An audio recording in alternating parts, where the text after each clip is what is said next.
Summer 1886 arrived on the northern plains like a punishment. The sun rose each morning into a sky bleached white with heat, and by noon the air shimmered in waves that made the horizon dance and dissolve. This wasn't the pleasant warmth of early summer when green grass ripples under gentle breezes. This was heat that cracked the earth open. Heat that turned once lush grasslands into expanses of brittle brown stalks that crunched under every step. The drought began in spring and never broke. April rains that usually soaked the plains and coaxed prairie grass to shoulder height simply didn't come. May stayed dry. By June, the creeks that normally ran year-round had become chains of stagnant pools, shrinking daily, ringed with the desperate tracks of cattle and wildlife competing for every drop. Ranchers watched their grasslands with growing unease, but not yet alarm. Bad years happened. The West was unpredictable. Surely the rains would come eventually. Surely this was just a temporary dry spell. They were running more cattle than the land had ever supported. That was the problem, though few admitted it. The rye cattle boom of the early 1880s had been intoxicating. Eastern investors and European nobility had poured money into Western ranching, seduced by stories of limitless grass and cattle that reproduced themselves into fortunes. Ranchers who'd started with a few hundred head now ran thousands. Some operations counted their cattle in the tens of thousands. The math was simple and irresistible. Cattle bought in Texas for $10 a head could be driven north, fattened, on free grass, and sold in Chicago for $40, $50, sometimes $60. The Great Plains were an enormous, rent-free feedlot. The grass was free, the water was free. All you needed was cattle and cowboys to watch them, except the grass wasn't limitless, and the water wasn't guaranteed, and running 10 times more cattle than the land could sustainably support worked fine until conditions turned bad. That summer, conditions turned very bad indeed. Prairie fires became constant. The dry grass ignited from lightning strikes, from careless campfires, from sparks off, wagon wheels striking rocks. Once started, fires raced across the plains for miles, sometimes days, consuming what little forage remained. Cowboys fought these fires with wet blankets and desperate prayer, but mostly they just watched the range burn, knowing each acre of blackened stubble meant less food for the cattle that fall in winter. By late summer, water sources that had never gone dry in memory went dry. Springs that had sustained homesteads for years simply stopped flowing. Rivers that normally ran strong became braided trickles through wide, cracked mudflats. Ranchers began to panic, moving herds constantly in search of water and grass, often finding neither. The cattle themselves began to show the strain. They should have been fat and sleek, building reserves for winter. Instead, their ribs became visible. Their hip bones protruded. They moved sluggishly, conserving energy because they weren't getting enough food to burn. Range cows that should have weighed 900 pounds were coming in at 600, 700 if they were lucky. And still, the cattle companies shipped in more stock. The pressure from investors back east, from shareholders in London and Edinburgh who'd never seen a prairie or a longhorn, was relentless. Maximize the herd. Use every acre. The reports sent back to investors spoke of temporary setbacks and cyclical weather patterns, but projected ever-increasing profits. The Cowboys knew better. In bunkhouses and around campfires, they talked about what was coming. You didn't need to be a genius to do the math. Cattle going into winter already weak, grass already depleted, and winter always came to Montana, always came to Wyoming and Dakota. The question wasn't whether winter would be hard. Winter was always hard. The question was whether the cattle and the men who tended them could survive it in their already weakened state. Then came the signs. The old-timers noticed first. In early November, almost a month earlier than usual, the geese began flying south, not in their typical leisurely migrations, but in huge, urgent flocks that darkened the sky and flew from dawn to dusk. They weren't stopping to feed in the prairie ponds. They were getting out. Beavers, whose lodges dotted every creek and river, were observed gathering more wood than anyone had ever seen. They piled branches and logs until their lodges looked like timber fortresses rising from the water. Animals preparing for something. The cattle themselves grew thicker coats. Not just the usual winter hair, but shaggy, dense fur that made them look like bison. Ranch hands joked about it nervously. "Looks like the cows know something we don't," they'd say, and try to laugh, but the laughter always sounded forced. Weather-wise ranchers, men who'd spent decades reading the land and sky, felt it in their bones. The air pressure fluctuated wildly. The wind patterns shifted strangely. The autumn sunset cast peculiar colors across the clouds, orange and purple and sickly green, like bruises spreading across the horizon. November brought the first snow, not the gentle, melting dustings that sometimes came and went in autumn, but real snow. Serious snow. It fell for 3 days, accumulated to 8 inches in places, and when it finally stopped, the temperature dropped below zero for the first time that season.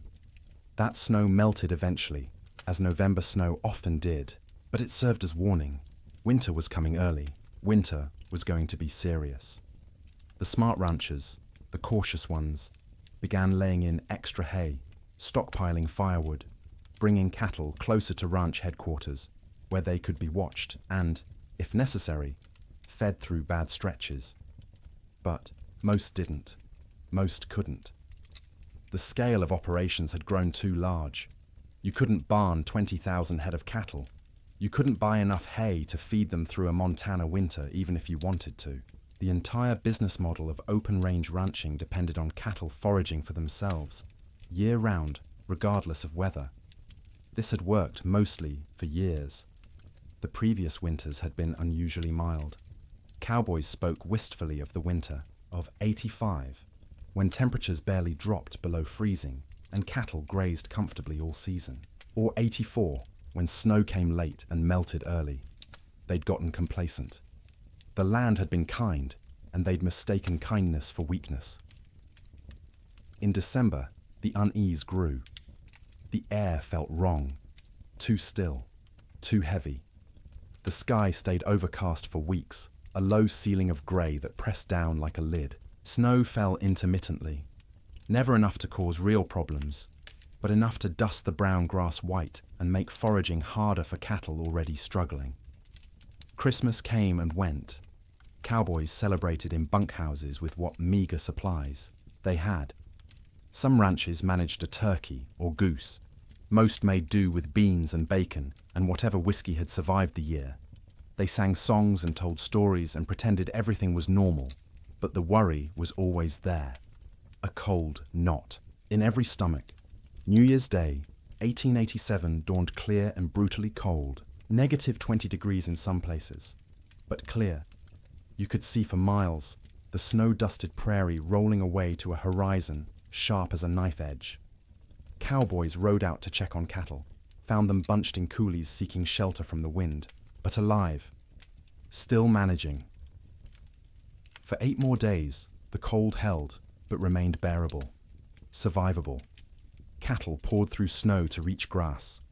Cowboys kept fires burning in bunkhouses and took turns on night watch. Ranchers' wives cooked enormous meals, knowing their men needed calories to stay warm. And then came January 9th. The morning started deceptively calm. The killing wind from the north that had blown for days suddenly stopped. The temperature rose, slightly enough that men went out without their heaviest coats. There was even talk of a Chinook coming, one of those warm winds that could raise temperatures 40 degrees in an hour and melt snow in a day. But this wasn't a Chinook coming. This was something else entirely. The calm before the storm isn't just a saying. It's meteorological reality. The stillness that morning was the pressure dropping, the atmospheric conditions realigning, the sky gathering its strength to unleash something that would be remembered for generations. By mid-morning, the first flakes fell. By noon, the world had disappeared into white, and the temperature, instead of rising, began to fall and fall and fall, until cold became something no one on the northern plains had experienced before. until winter stopped being a season and became an enemy that wanted everything dead. The autumn of warnings was over. The winter of death had arrived. The bunkhouse sat low against the prairie, a squat rectangle of rough-hewn logs chinked with mud and moss that had dried and cracked over successive seasons. It wasn't designed for comfort. It was designed to be built quickly and cheaply to house as many men as possible in the smallest space and to provide just enough shelter to keep those men alive through winter so they could work come spring.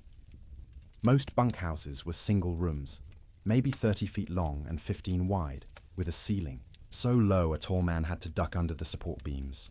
The logs were never properly squared, so gaps showed between them, filled haphazardly with whatever materials were at hand.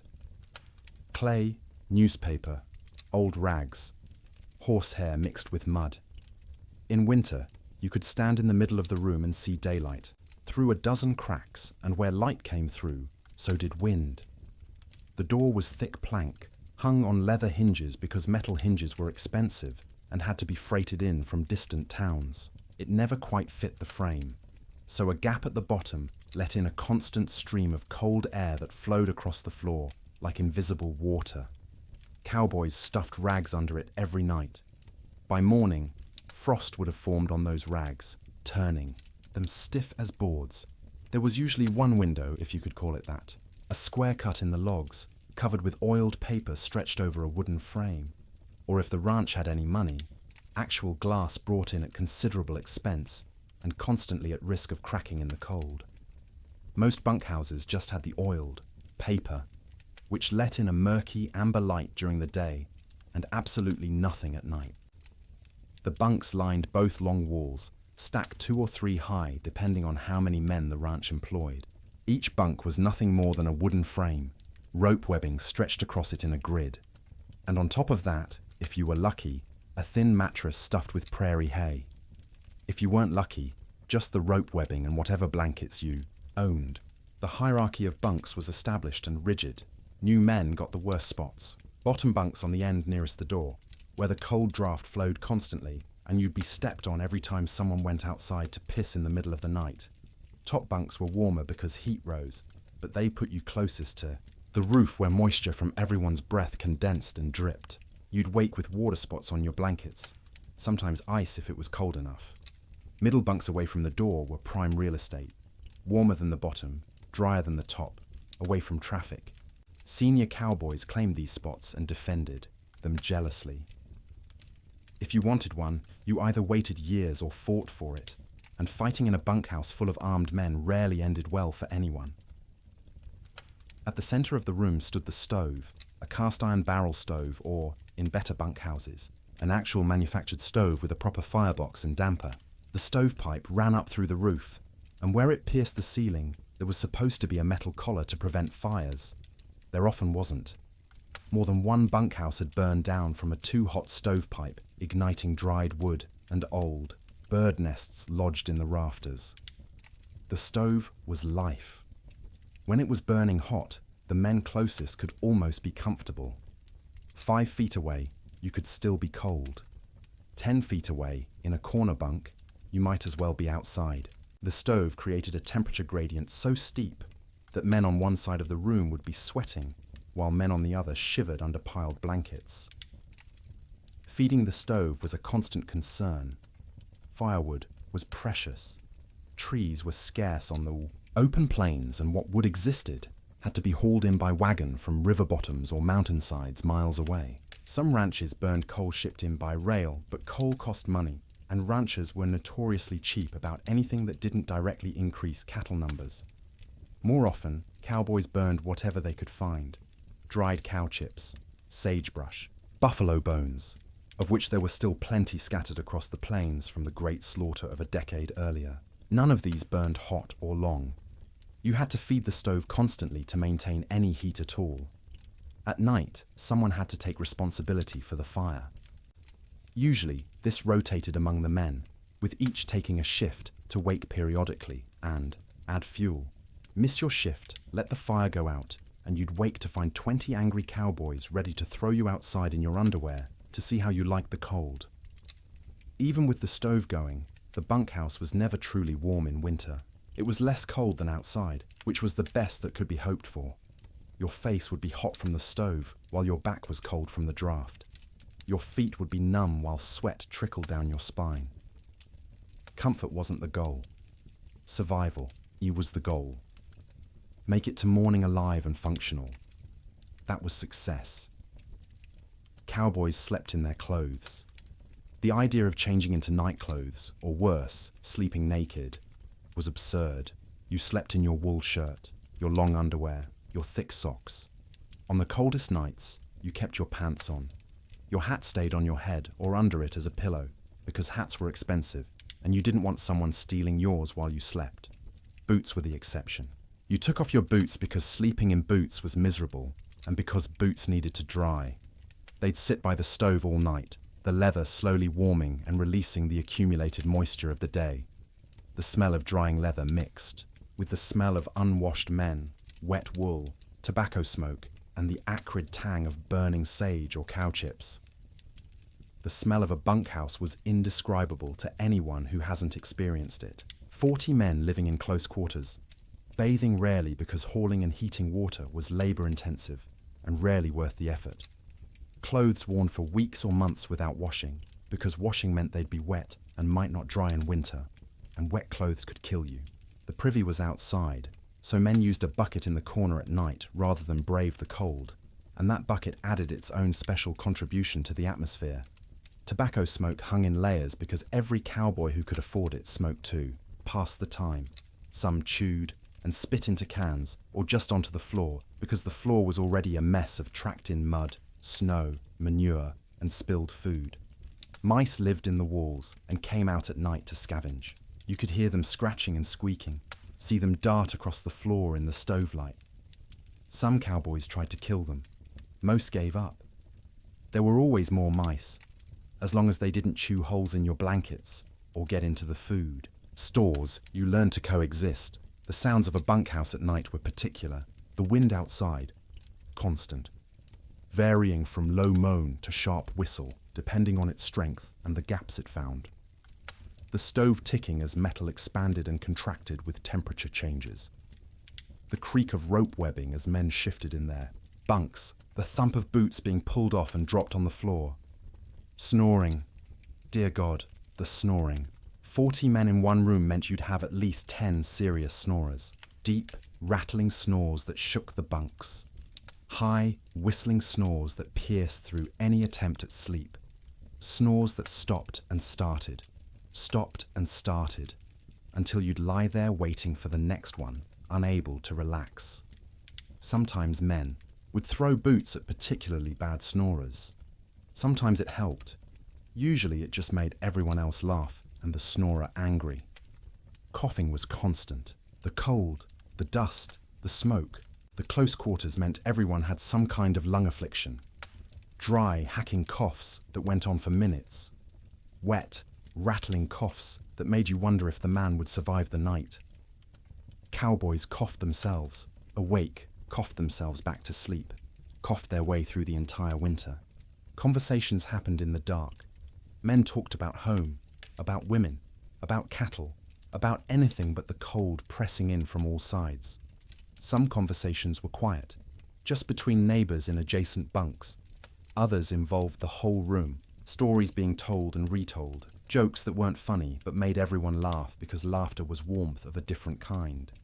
Letters were read and reread by stovelight. A letter from home was precious, and a cowboy might read the same letter 100 times through a winter, memorizing every word, every loop of handwriting, every piece of news from a world that felt impossibly far away. Some men prayed. You'd hear whispered prayers in the darkness, usually from the younger cowboys, the ones still new enough to the work that death seemed like a possibility rather than an inevitability. Older hands didn't pray much. They'd made their peace with whatever was coming, or they'd stopped believing anything was listening. The bedding itself deserves attention. Each cowboy owned his own bedroll, a collection of blankets and maybe a quilt that he'd rolled up and carried with him from job to job. These blankets were wool, heavy and scratchy, and they accumulated the smell of their owner along with the smell of horses, cattle, campfire smoke, and prairie dirt. In the bunkhouse, you'd unroll your bedding onto the rope webbing, which sagged under your weight and provided almost no cushioning. The ropes left permanent patterns pressed into your back and legs. After a few weeks, you stopped noticing.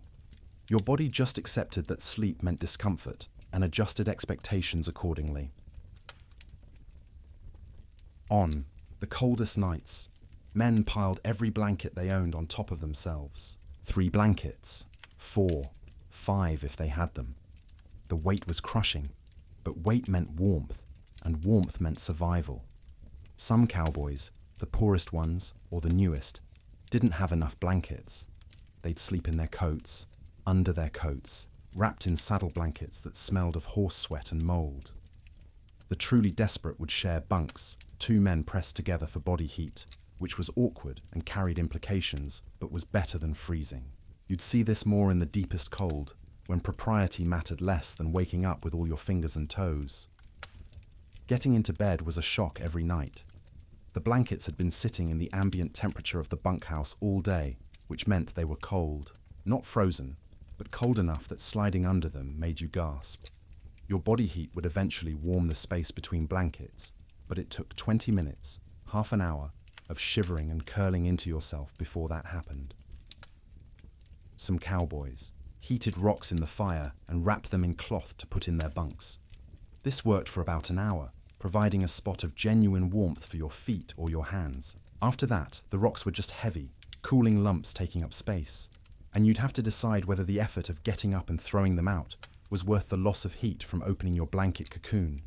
Sleep, when it finally came, was never restful.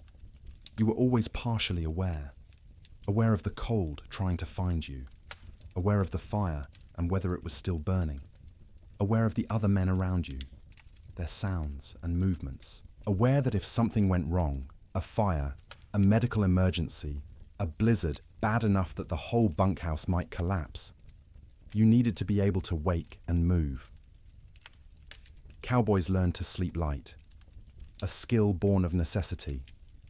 In summer, you slept light because you might need to deal with stampeding cattle or approaching storms.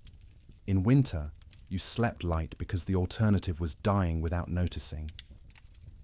The nights stretched long, 15, 16 hours of darkness in the depths of winter. You couldn't stay awake for all of it. Candles and lamp oil were too expensive to burn for light. So you slept in stages. A few hours, then wake when the fire needed tending. A few more hours, wake because your body was too cold or needed to piss. A few more hours, wake because someone else was moving around, or coughing, or because your back hurt too much to stay in one position. This broken sleep was exhausting in its own way. You'd wake in the morning having technically slept for hours but feeling like you'd barely rested at all. That was winter sleep in a bunkhouse. Not the deep, renewing sleep of comfortable beds in warm rooms, but the fitful, survival-focused sleep of men living on the edge of catastrophe, every single night, for months on end. And when the great die-up came, when the temperature dropped to 60 below, and the wind tried to tear the roof off, and the cattle began dying by the thousands, that inadequate sleep became nearly impossible, because how do you sleep when the world outside is ending? How do you close your eyes when you know morning might reveal losses beyond comprehension? You learn because you have no choice. You sleep because your body demands it. Brief, shallow, troubled sleep punctuated by periods of lying awake in the dark, listening to the wind scream, and wondering if you'll live to see spring. Morning came late on January 9th, the sun rising somewhere behind thick grey clouds that had settled over the plains like a lid.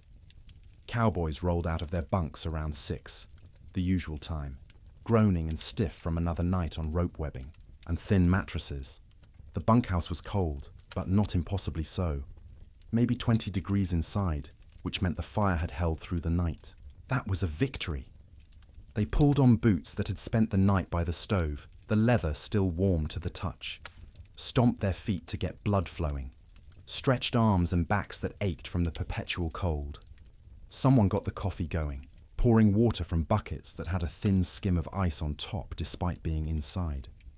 The foreman, A weathered man named Jack Thompson, on one particular ranch in Montana, stuck his head out the door to check conditions.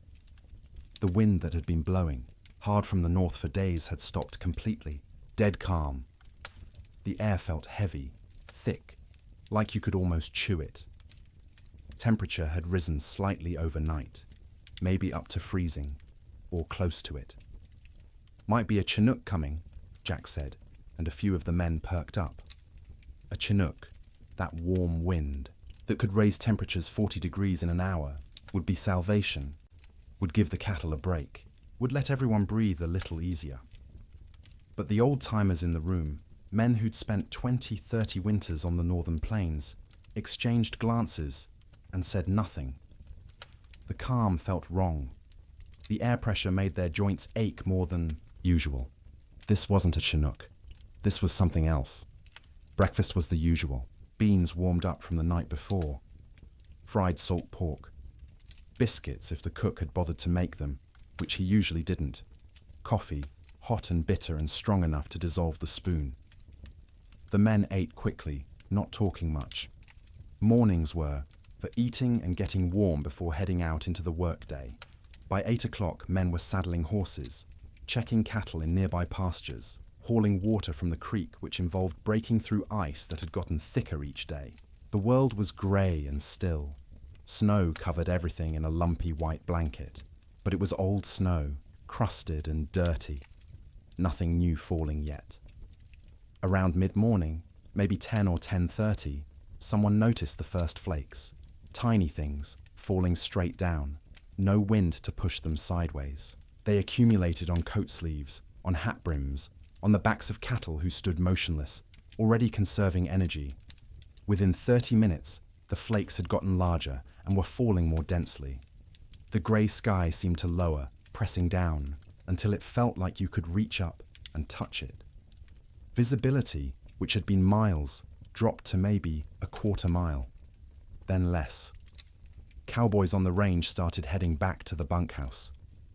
This was going to be a storm, and you didn't want to be caught out in a storm. The foreman sent riders to gather men from distant line camps to make sure everyone got back to the main ranch before conditions got bad. But conditions got bad faster than anyone expected. By noon, the wind returned. Not gradually building, but suddenly, like someone had opened a door. It came from the north, from Canada, from the Arctic, and it came with a howl that made horses shy and men grab for their hat brims. The temperature, which had been hovering near freezing, began to fall. 1 degree, 2 degrees, 5. The wind picked up the falling snow and threw it horizontally. Visibility dropped to 50 feet, then 20. Within an hour of the wind starting, you couldn't see your hand held at arm's length. The world became a screaming white chaos, where direction lost all meaning. Cowboys who'd been a mile from the bunkhouse when the wind started faced a terrible choice. Try to make it back and risk getting lost and dying, or try to find any shelter at all and hole up until it passed. Some made it back, stumbling into the bunkhouse half frozen, faces covered in ice where their breath had condensed and frozen, in their scarves. Others weren't so lucky. A young cowboy named Billy Henderson, 18 years old, had been checking on a small herd in a draw maybe 2 miles from the main ranch.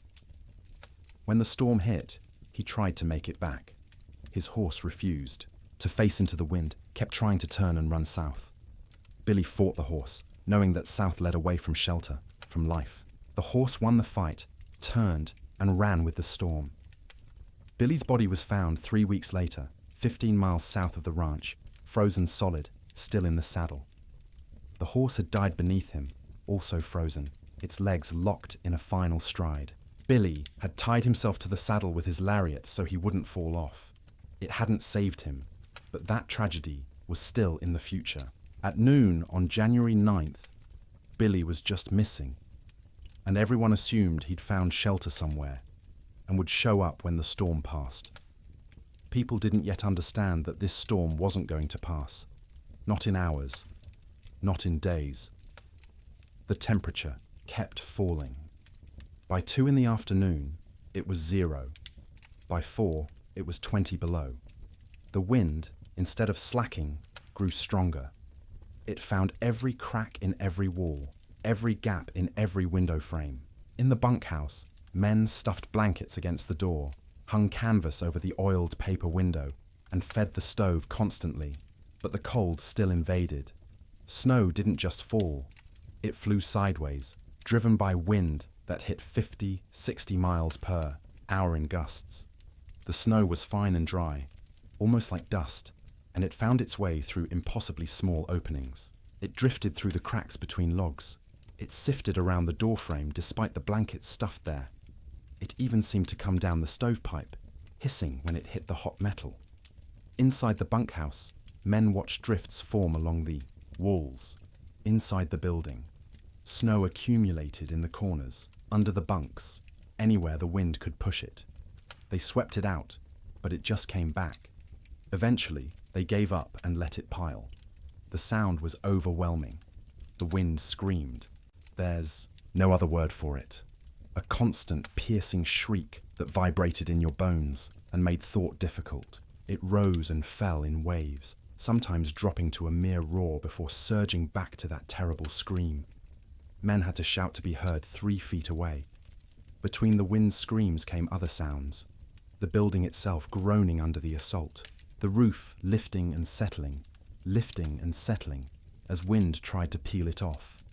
The sharp crack of wood contracting in the cold. The rattle of the stovepipe shaking in its collar.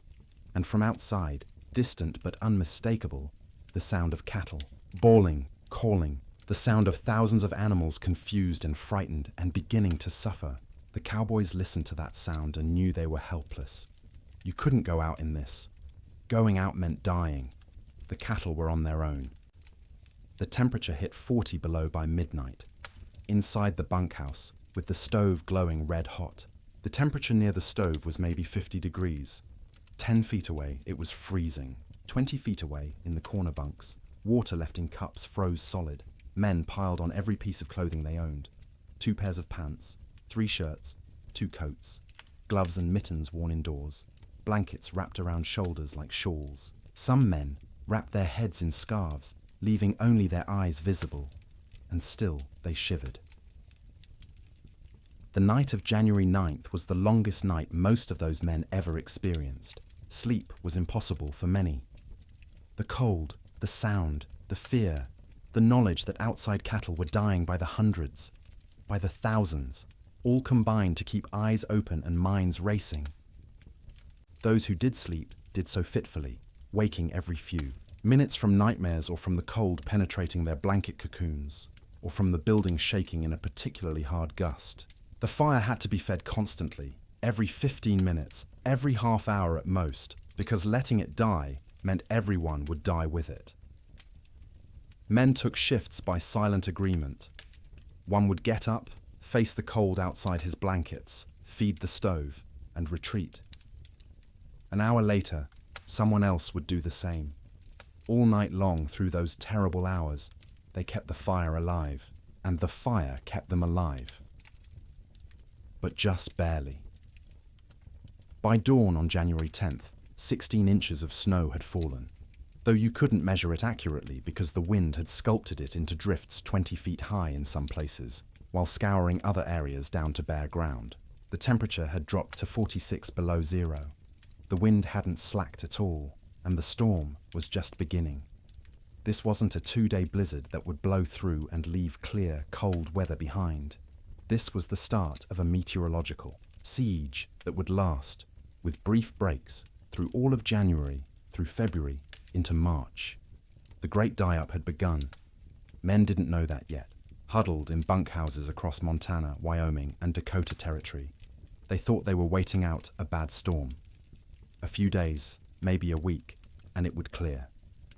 The cattle would be weak and scattered, but they'd recover. Spring would come, as it always did. They didn't yet understand that the world outside was dying, that cattle were already freezing where they stood, eyes frozen shut, ice forming over their nostrils with each breath, slowly suffocating as they slowly froze. That the open range, cattle industry, the boom that had made fortunes and drawn investors from around the world, was ending in that screaming wind. All they knew was cold. Cold beyond anything most had experienced. Cold that hurt to breathe, that made your lungs ache, that turned your breath to ice crystals before it could fully leave your mouth. Cold that was no longer just weather, but an active presence, a malevolent force trying to kill everything that lived. And the night ahead, the second night of the storm, would be even colder. -50, -60 in some locations. Cold that would crack trees. Cold that would freeze cattle solid while they stood. Cold that would seep through every wall, every blanket, every layer of clothing, searching for the warmth of human bodies and slowly, inexorably, draining it away. The cowboys fed the fire and waited. There was nothing else they could do. The Yiwa storm had them trapped as surely as if they were in a prison. All they could do was feed the fire, wrap themselves in blankets, and try to survive until morning, and then survive the morning after that, and the one after that, day after day, night after night, as the storm continued and the temperature stayed brutally, impossibly cold. The great die-up was no longer coming. It was here. Sleep. During the storm wasn't sleep as most people understand it. It was something closer to losing consciousness in brief intervals, the body shutting down, not because it felt safe, but because it couldn't maintain full awareness any longer. The exhaustion of constant vigilance, of shivering, of fighting the cold that pressed in from all sides, eventually overwhelmed even the most determined wakefulness. In the ranch houses scattered across the frozen plains, families faced the storm with a different kind of terror than the cowboys in their bunkhouses. Ranch houses were sturdier than bunkhouses, built to last generations rather than just seasons. They had proper foundations, real windows with glass, doors that fit their frames. But they were also larger, harder to heat, and filled with children who didn't fully understand why the wind screamed so loudly, or why Papa looked so worried. The Ferguson family lived in a 2-room cabin near the Musselshell River in Montana. William Ferguson, his wife Martha, and their 4 children, ranging in age from 3 to 11. When the storm hit that afternoon of January 9th, William had been out checking on a small herd they kept close to the house. He barely made it back, stumbling through the door with ice caked in his beard and eyebrows, his face raw and bleeding from wind-driven snow. Martha had already pulled all the children into the main room, the one with the fireplace. The second room, the bedroom, was abandoned for the duration. You couldn't heat both rooms. You had to choose, and you chose the one with the fire. The children helped drag mattresses and blankets from the bedroom, piling them on the floor near the hearth. By nightfall, the temperature inside that bedroom, separated from the main room by just a thin wooden door, had dropped below freezing. Frost formed on the inside walls. The wash basin Martha had left on the dresser froze solid, expanding and cracking the ceramic bowl with a sharp report that made everyone jump. In the main room, the family arranged themselves for a siege. William stacked firewood within arm's reach of the fireplace, more wood than he'd normally burn in a week. Martha filled every pot and pan with water, knowing that if the storm lasted, they wouldn't be able to get to the well. The pump would freeze. The well itself might freeze. Water was survival. The children sensed their parents' fear and grew quiet, subdued in a way children rarely are. They huddled together on the mattresses, watching the fireplace with wide eyes as their father fed it log after log. The fire roared, consuming wood at an alarming rate, but even standing directly in front of it, you could feel the cold at your back. That first night, nobody truly slept. The children dozed fitfully, waking every time the wind hit a particularly violent gust, every time the house shook, every time their father got up to add wood to the fire.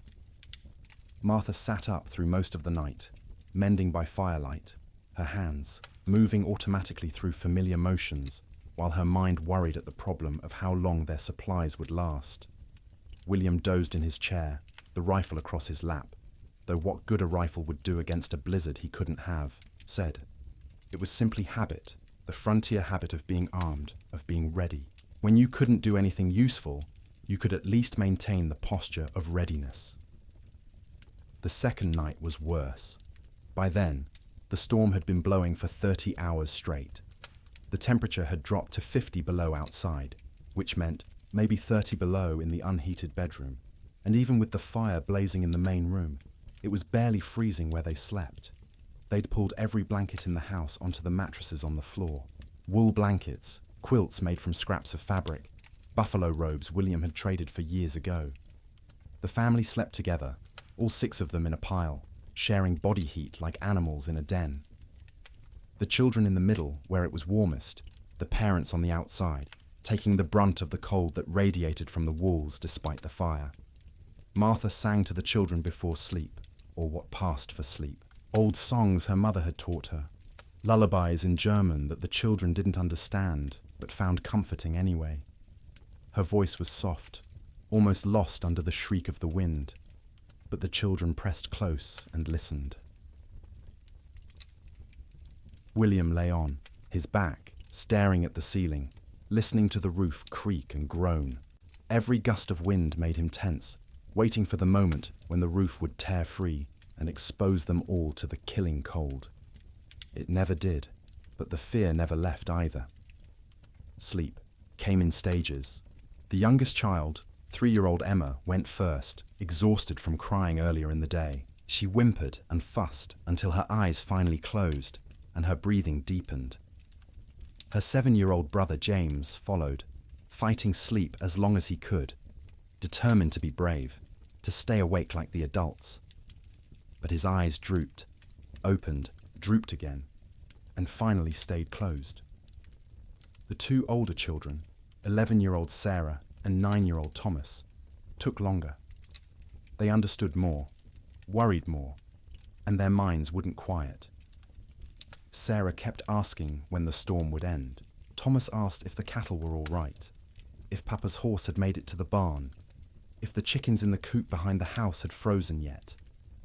Martha answered in soothing murmurs, not really answering at all, just making comforting sounds until the children's questions trailed off and their breathing slowed. She waited until she was sure they were deeply asleep before she allowed herself to close her own eyes.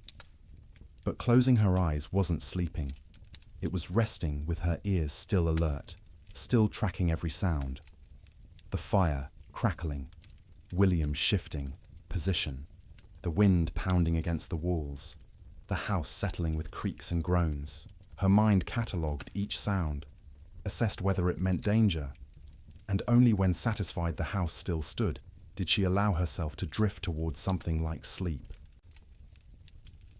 William didn't sleep at all that second night.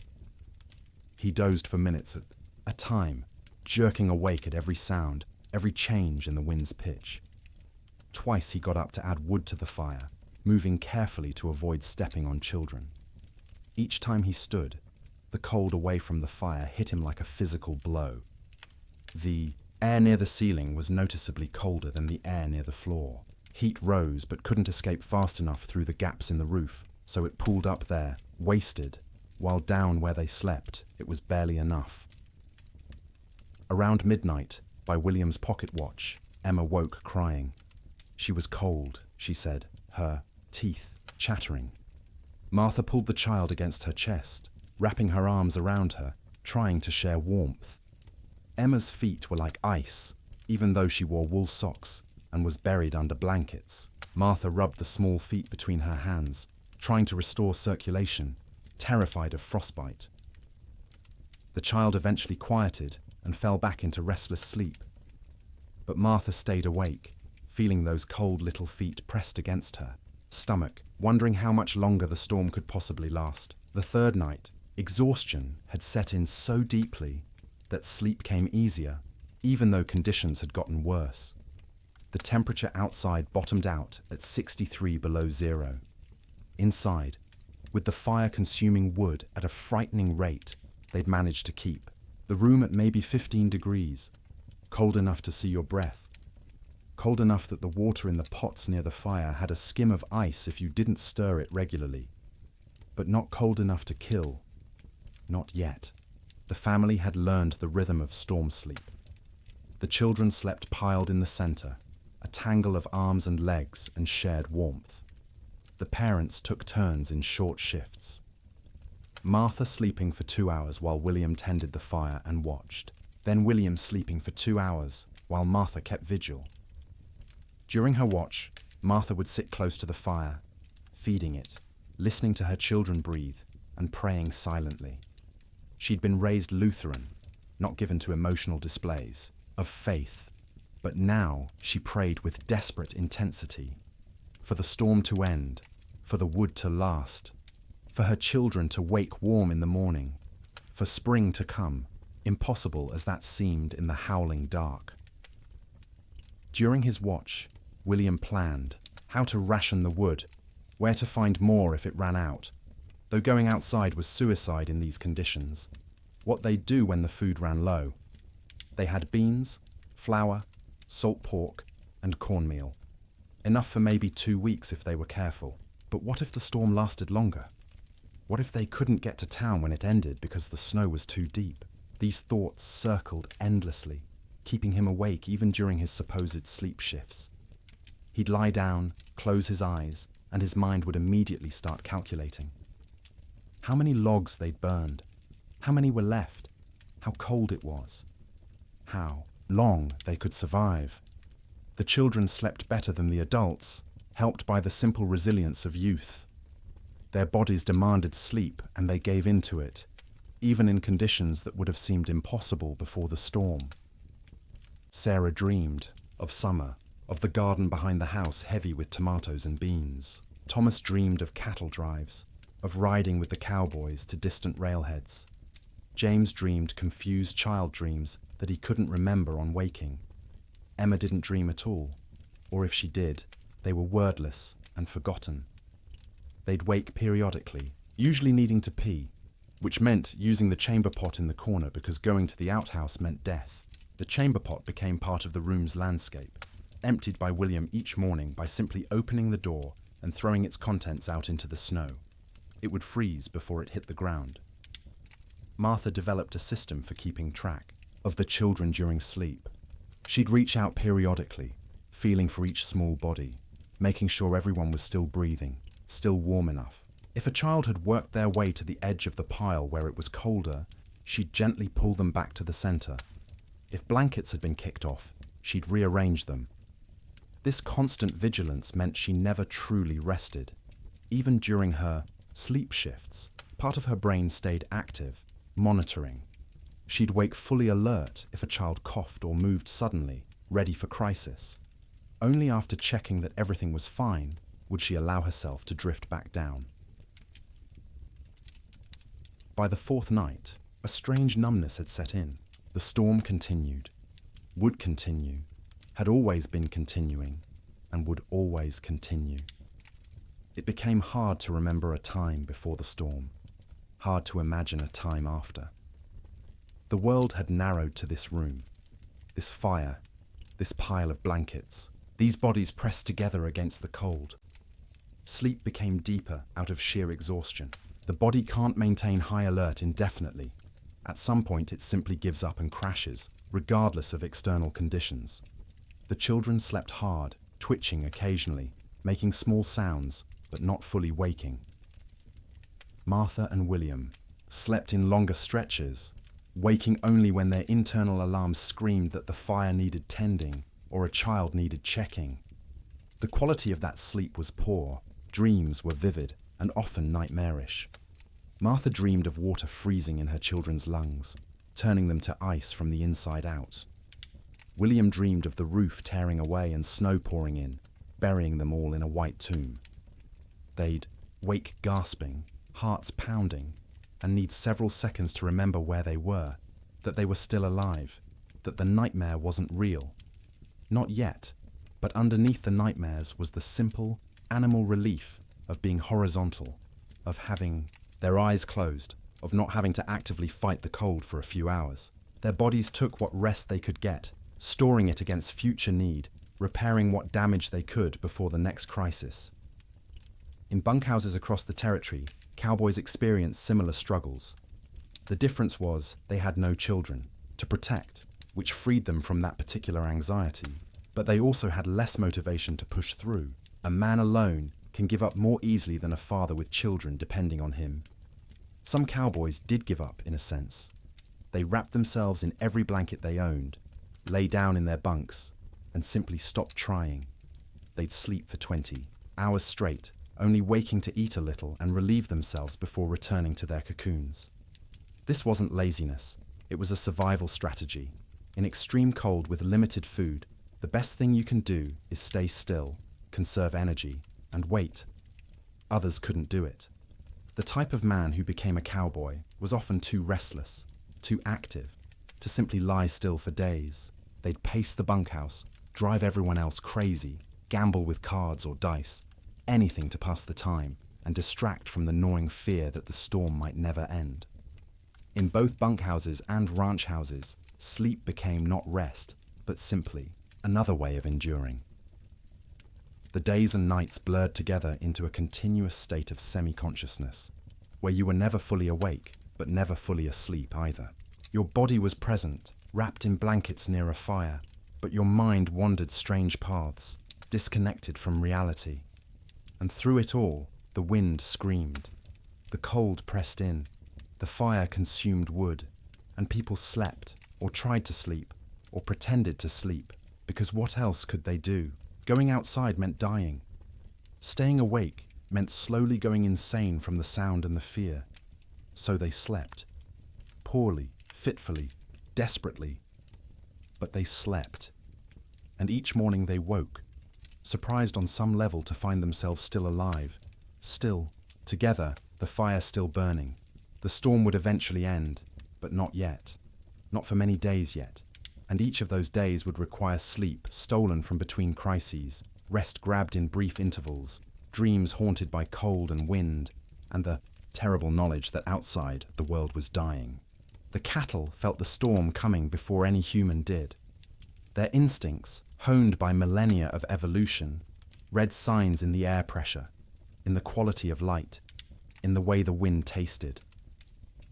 When the first flakes began to fall on January 9th, cattle across the northern plains began to move, not panicked running, purposeful drifting, south, always south, away from the north wind that carried death in its teeth.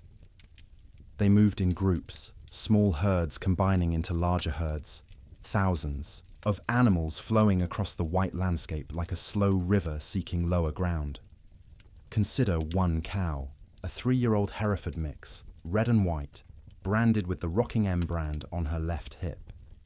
She'd been born on this range, knew every coulee and creek, had survived 2 previous winters without particular hardship.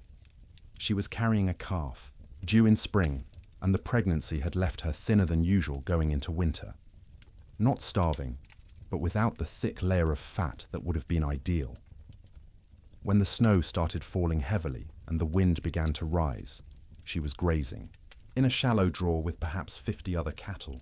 They'd been pouring through existing snow to reach the dried grass beneath, working methodically, conserving energy. The new snow started covering the ground quickly, and the cow lifted her head, testing the air. The wind came from the north with a sound like tearing fabric. The cow turned her back to it instinctively, and every other animal in the draw did the same. They began walking south, not because they knew south led to safety, but because south meant away from the wind, and the wind had to be avoided. They walked steadily for hours. The snow was falling too thickly to see more than a few feet ahead, but cattle can navigate by sense of smell and by following the animal in front of them. The cow found herself in the middle of the group, which offered some shelter from the wind, but also meant she had to keep moving at whatever pace the herd set. By nightfall, they'd walked perhaps 5 miles. Not far, but the constant fighting against wind and snow was exhausting. The temperature had dropped dramatically, and the cow's breath froze in clouds of white vapor. Ice was forming on her eyelashes, making it hard to see. Her legs ached from pushing through snow that was now knee-deep in places. The herd came to a fence line, relatively new barbed wire strung between posts to mark the boundary of someone's claimed range. The cattle turned and walked along the fence, looking for a way through or around. They found neither. The fence extended as far as they could sense in both directions. Cattle aren't stupid, but they aren't problem solvers either. Finding their path blocked, they simply stopped. They stood with their backs to the wind, pressed against the fence line, and waited. For what, they couldn't have said. For the wind to stop. For the fence to disappear. For whatever force had always eventually made things better to make things better now. But things didn't get better. The wind increased. The temperature kept dropping. Snow accumulated on the cattle's backs. A heavy white blanket that they couldn't shake off because their muscles were already occupied with shivering, with the constant work of generating heat. The cow stood and shivered.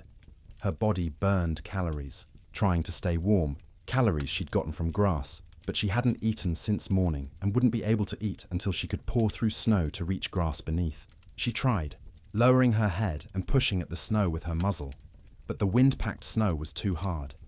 Her hooves couldn't break through it either. Around her, other cattle made similar attempts. A few managed to find thin spots in the snow and got a few mouthfuls of dried grass. Most got nothing. They stood and shivered, and slowly, gradually, their body temperatures began to drop.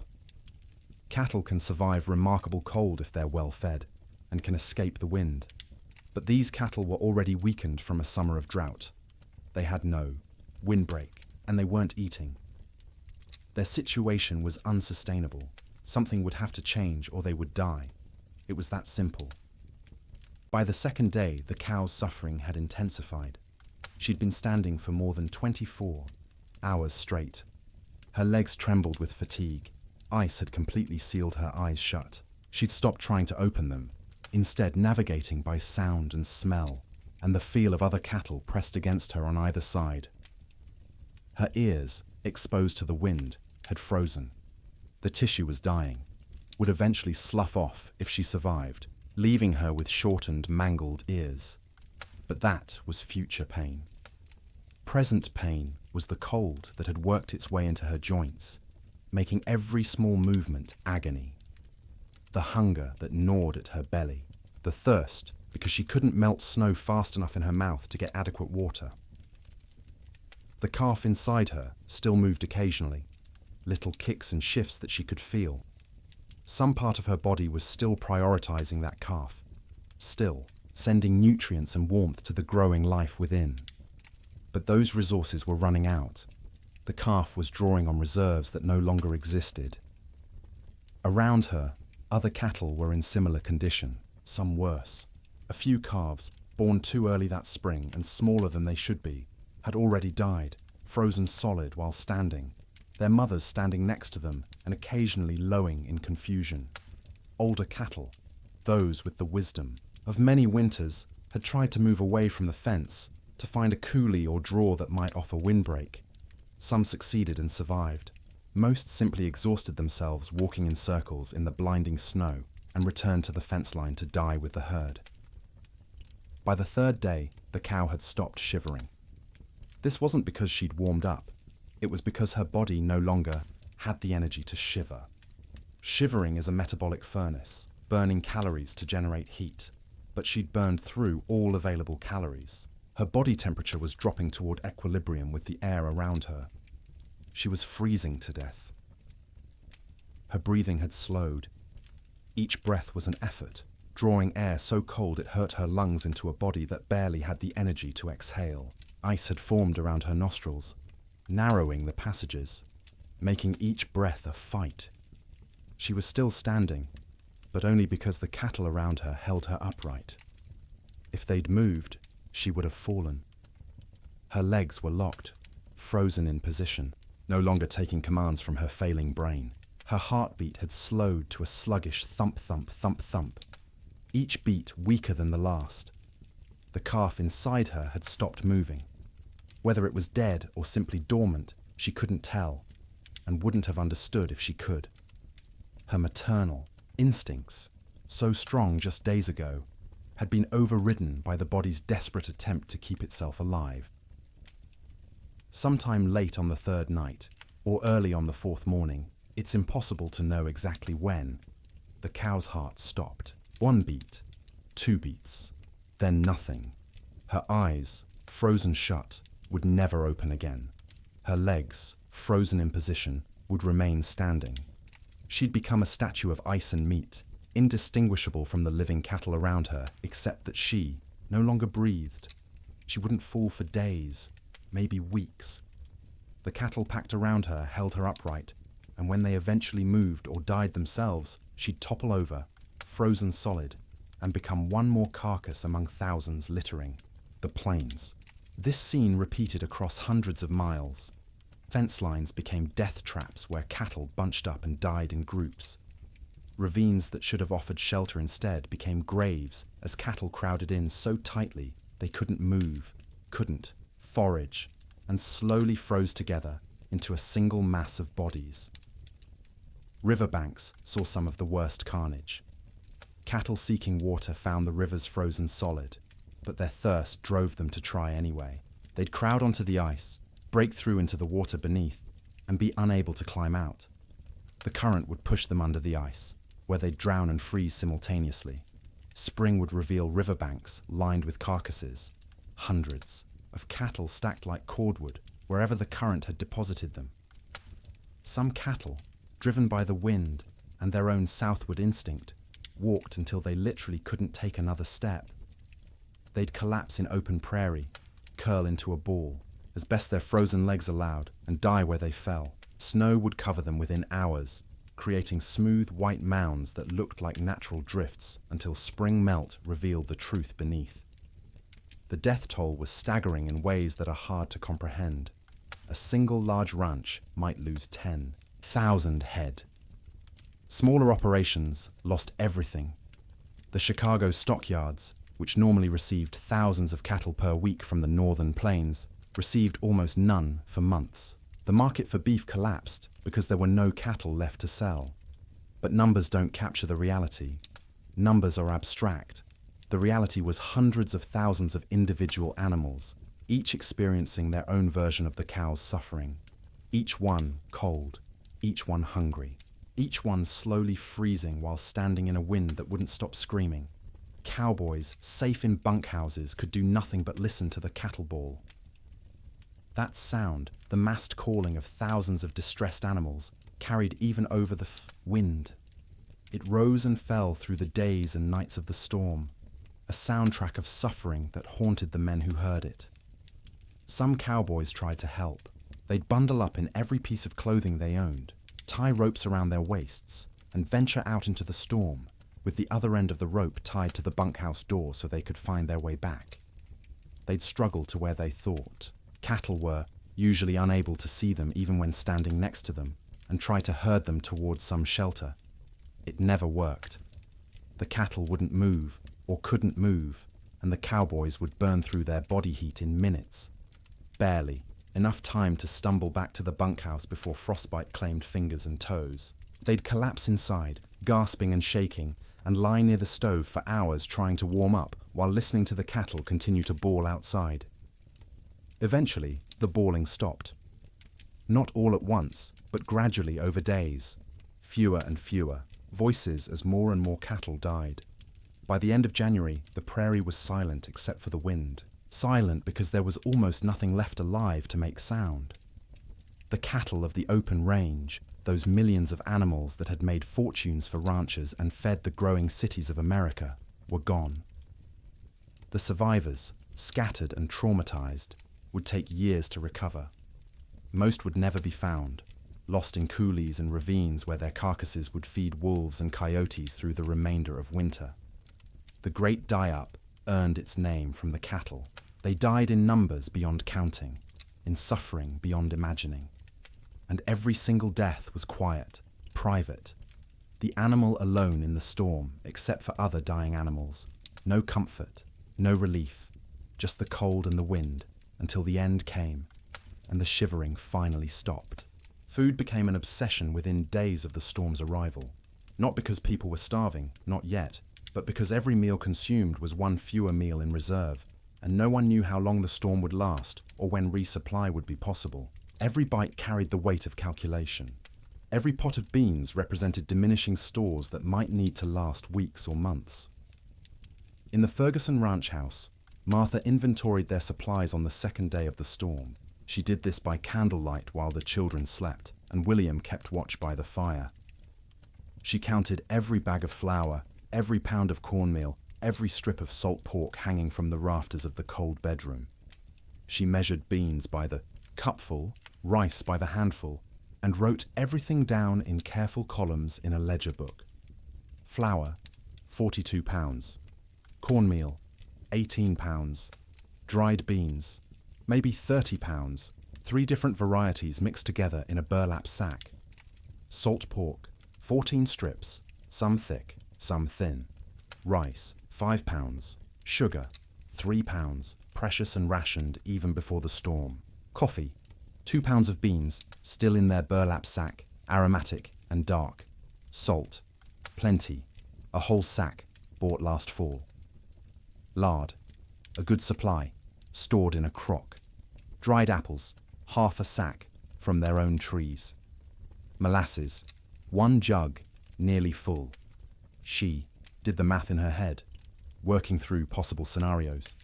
6 people eating 3 meals a day, 18 meals per day.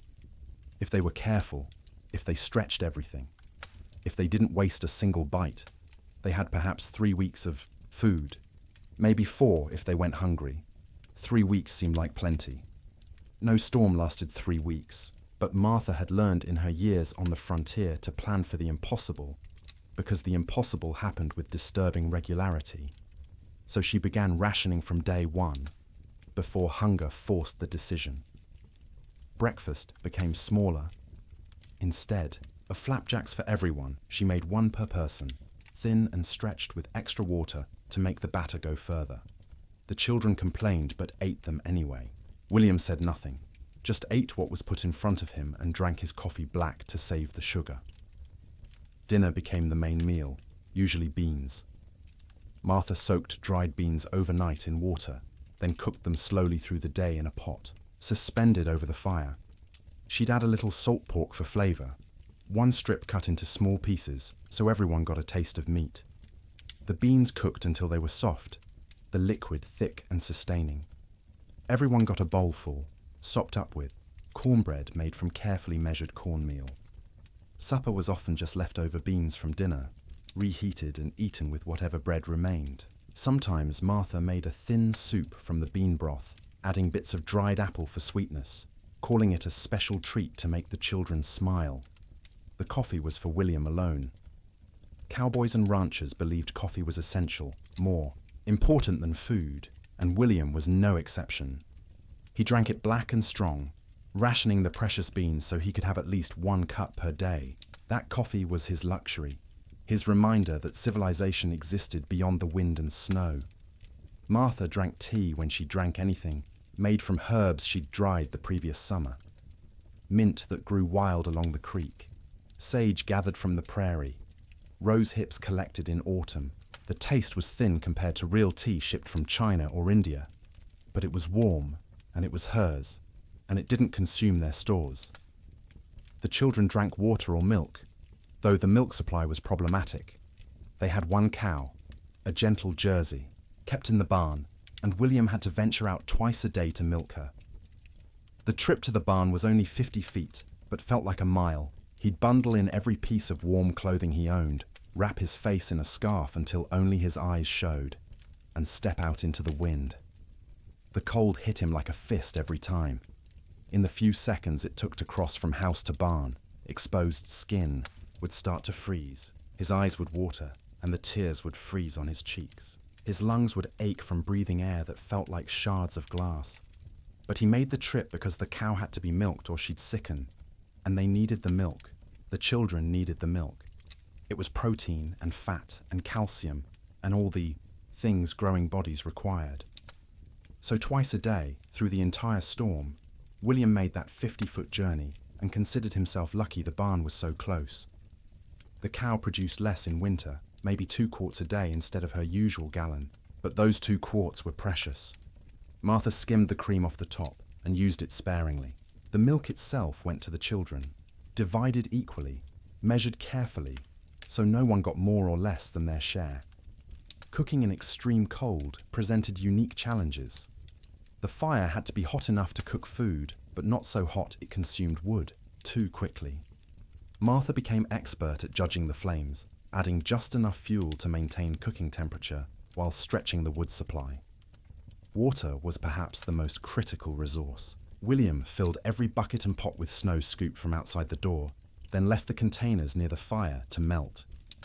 It took hours for snow to melt into usable water, and the water that resulted tasted flat and strange because it had no mineral content.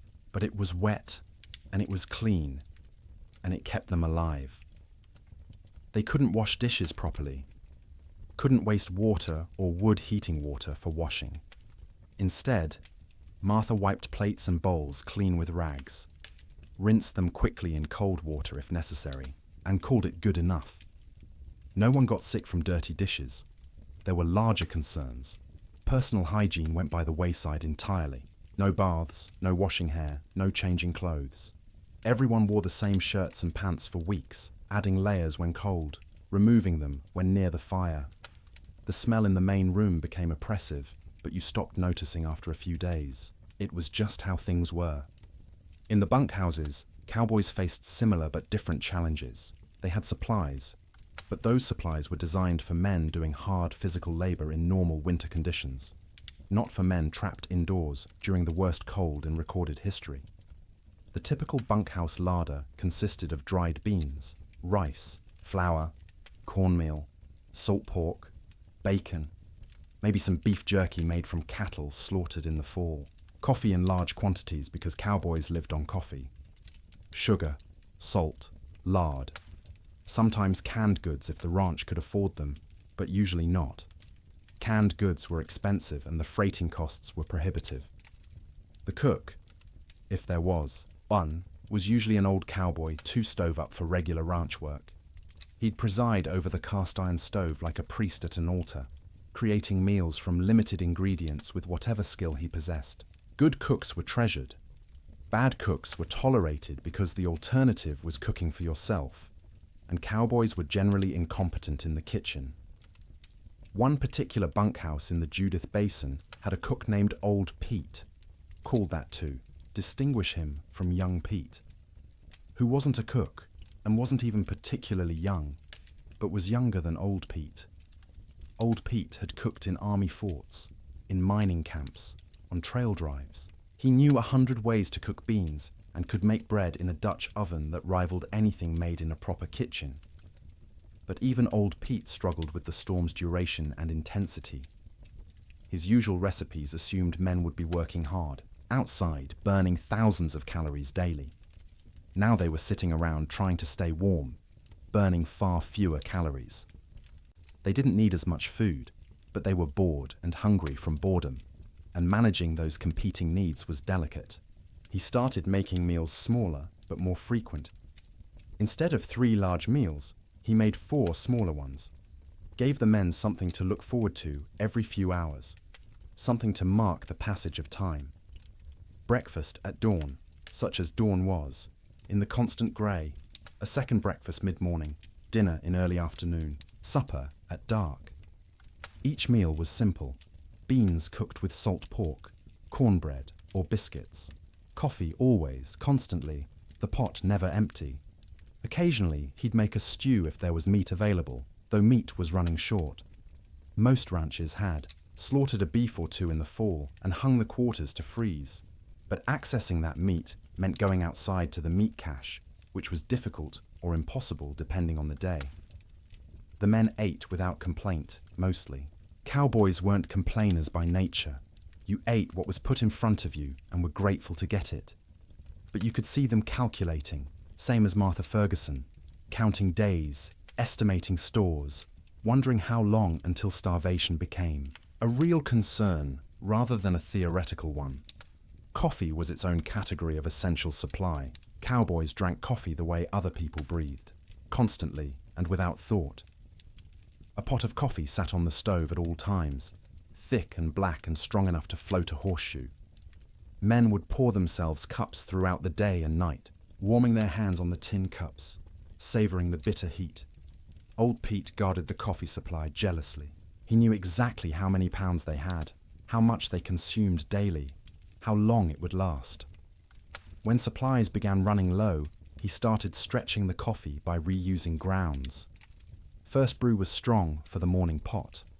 Those same grounds would be used again for the afternoon pot, weaker but still coffee.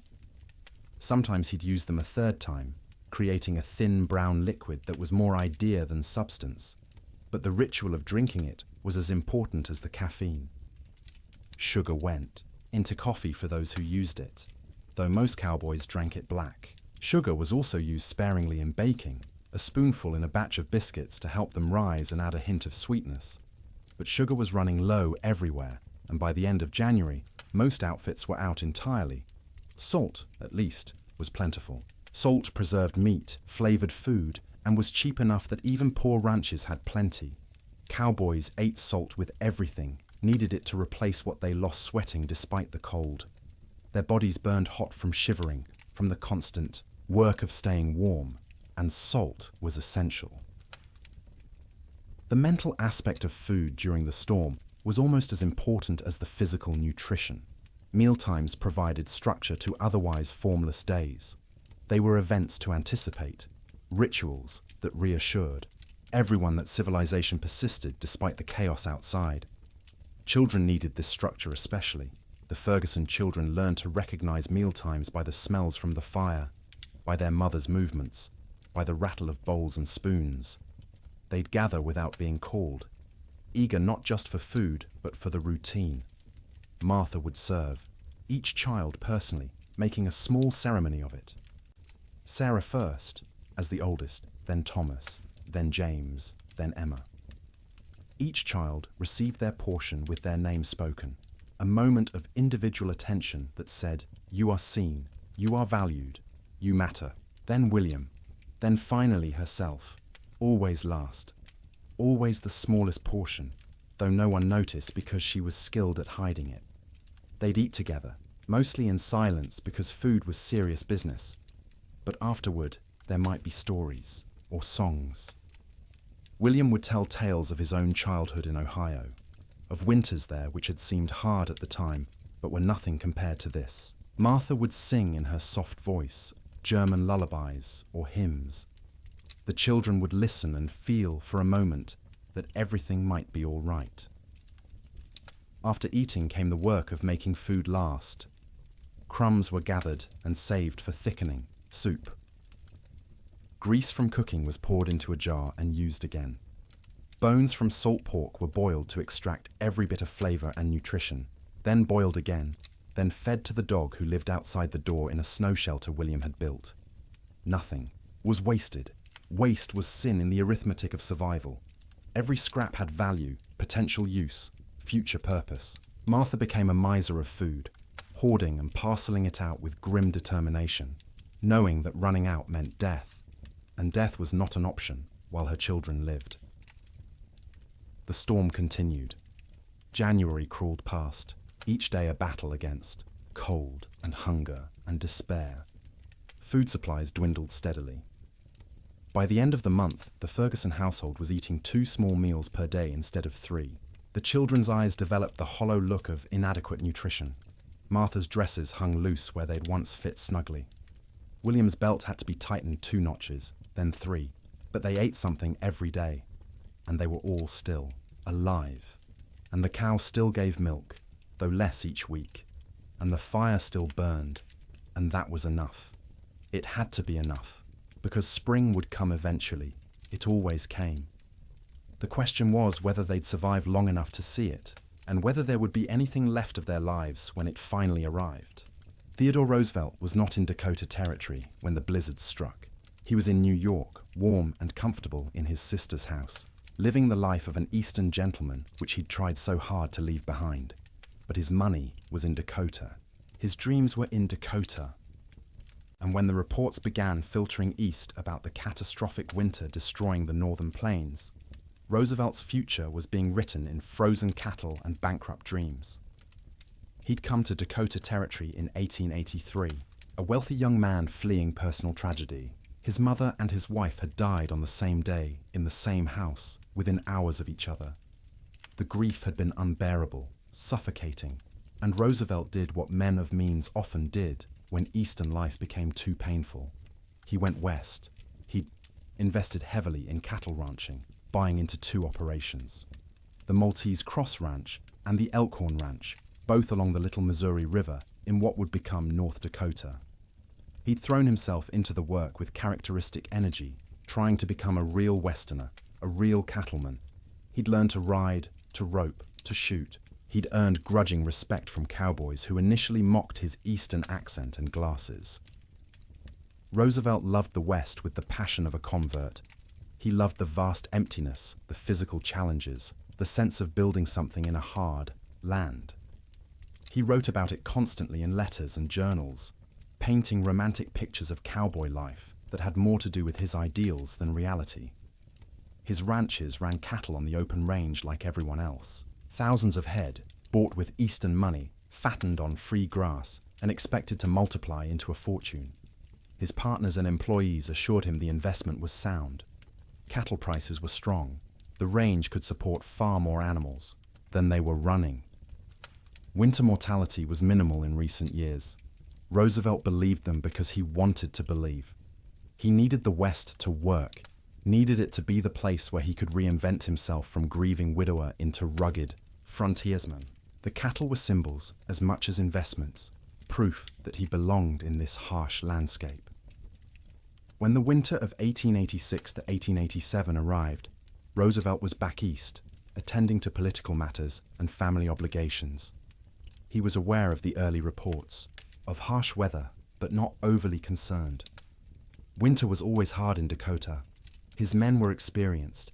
His cattle were hardy. Surely they'd manage as they had in previous years. The first letters from his ranch managers arrived in late January. They were careful, measured, not wanting to alarm their employer prematurely. The weather had been severe, yes. Cattle were, suffering, certainly. But it was too early to assess the full damage.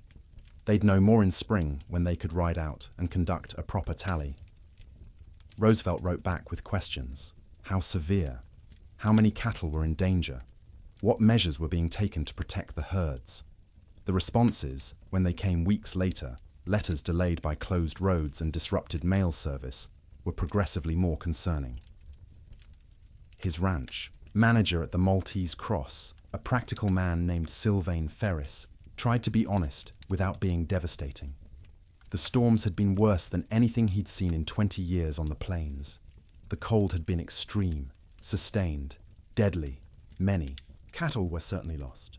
The exact number wouldn't be known until spring roundup.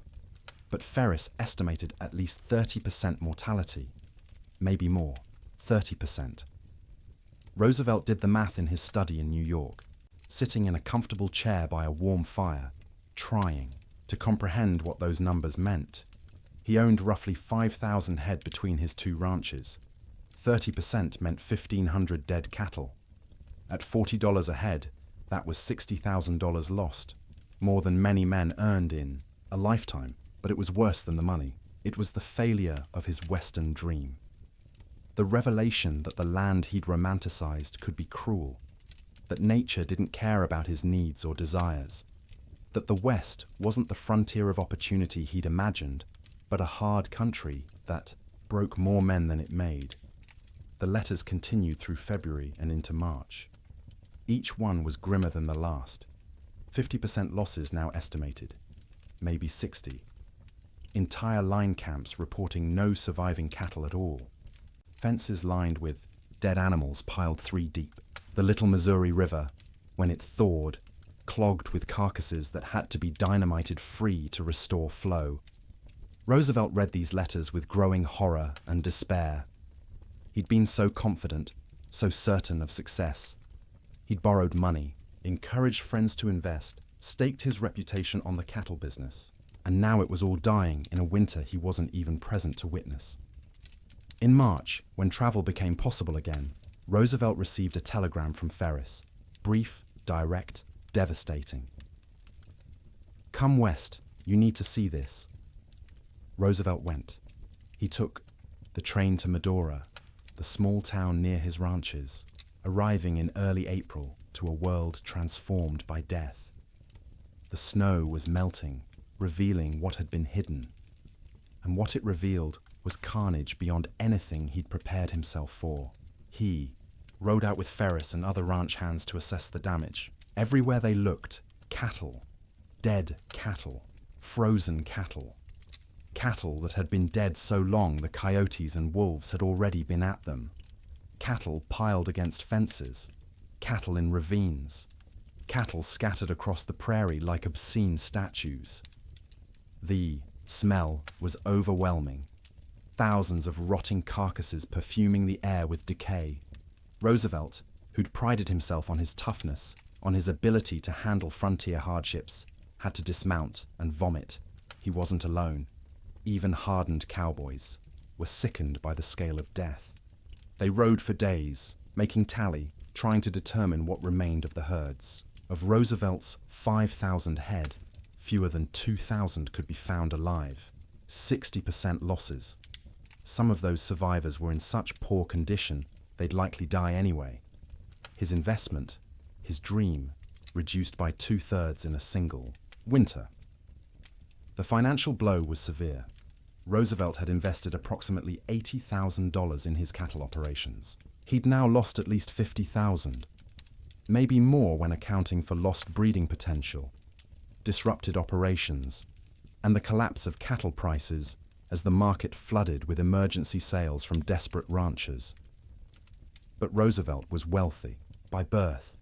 His family money cushioned the financial loss. He could absorb $50,000 and remain solvent, which most ranchers could not. What he couldn't absorb as easily was the emotional and philosophical blow. He'd come west believing in self-reliance, in the nobility of honest labor, in the frontier as a proving ground for American character. The Great Die-Up revealed those beliefs as naive.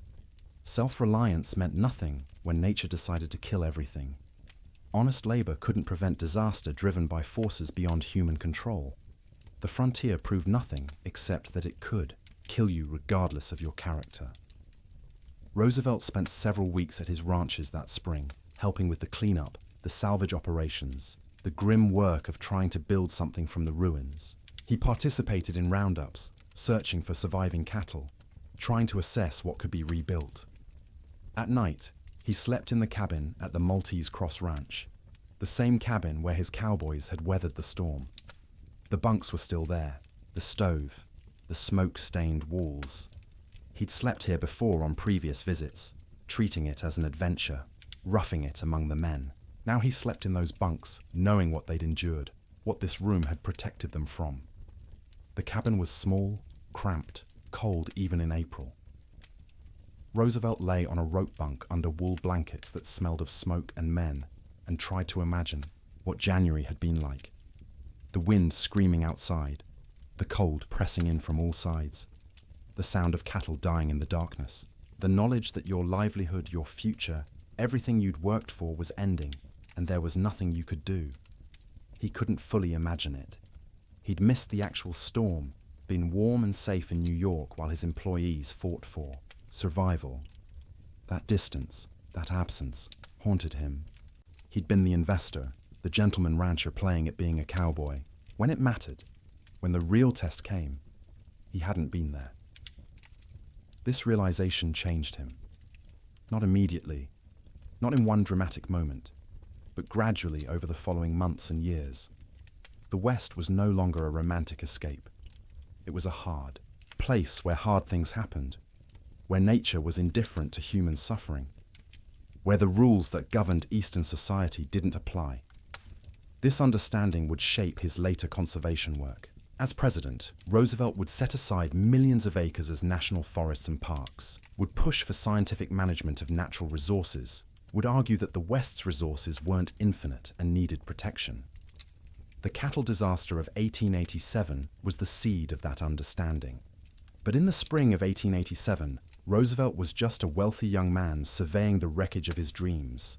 He walked among the dead cattle, rode across ranges that should have been covered with livestock but were eerily empty, and made calculations about what could be salvaged.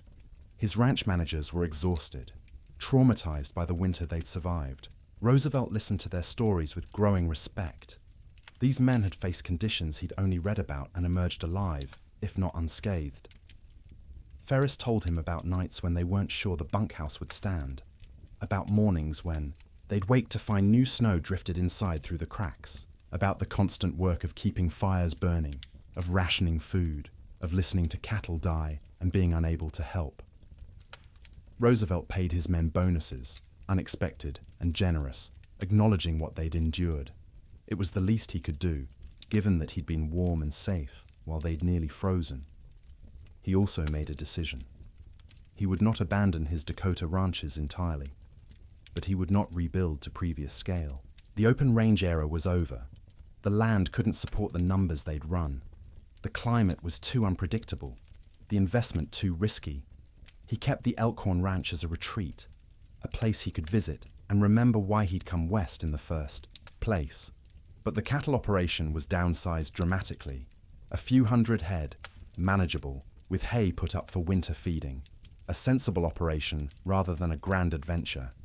The Maltese Cross was eventually sold. Too many bad memories. Too much money lost. Roosevelt needed to move forward, and that meant leaving behind the ranch that had represented such hope and ended in such disaster. In his autobiography, written years later, Roosevelt would describe the winter of 1886 to 1887 as a necessary education. The romantic had been burned away, leaving behind a more realistic understanding of nature and human limitations. The winter had killed his cattle and his illusions simultaneously, but he rarely spoke about what his employees endured. Their stories weren't his to tell, and he knew his own experience, arriving after the worst had passed, was nothing compared to theirs. He'd lost money. They'd nearly lost their lives. One story stayed with him, though, told by a cowboy at the Maltese Cross. During the worst of the storm, this cowboy had volunteered to check on a nearby line camp, worried about the two men stationed there.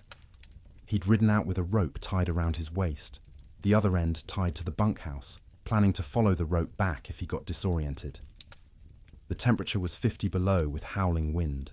He'd made it half a mile before he couldn't feel his hands or feet, before the cold had penetrated so deeply he knew he was in danger of freezing. He'd turned back, following the rope, barely making it to the bunkhouse before collapsing. The two men at the line camp were found dead when spring came. They'd tried to wait out the storm, ran out of firewood, and froze in their bunks. The cowboy who'd tried to reach them carried guilt about that for the rest of his life, even though there was nothing he could have done. Roosevelt listened to this story and understood, perhaps for the first time, what winter on the frontier really meant. Sleep in Dakota, he realized, was a gift not to be taken for granted. Every night his men had survived was a victory against odds that should have killed them, and every morning they'd woken was a reminder that survival wasn't guaranteed, that warmth and shelter and life itself were temporary conditions that could end at any moment. Roosevelt returned east that spring, his western adventure permanently altered. He would continue to love the West, would continue to visit and hunt and write about it, but he would never again be naive about its harshness. The winter of 1887 had taught him that nature didn't care about your dreams, your money, or your character. It simply existed, indifferent, and you survived or you didn't. His cattle were mostly dead. His investment was lost, but he was alive, and his employees were alive, and that had to be enough. January ended, but the storm did not. February arrived with no fanfare, no change, just another day of grey sky and screaming wind and cold that wouldn't break. People stopped marking days on calendars. Time lost meaning when every day was identical. An endless repetition of surviving until dark, surviving through dark, waking to survive again.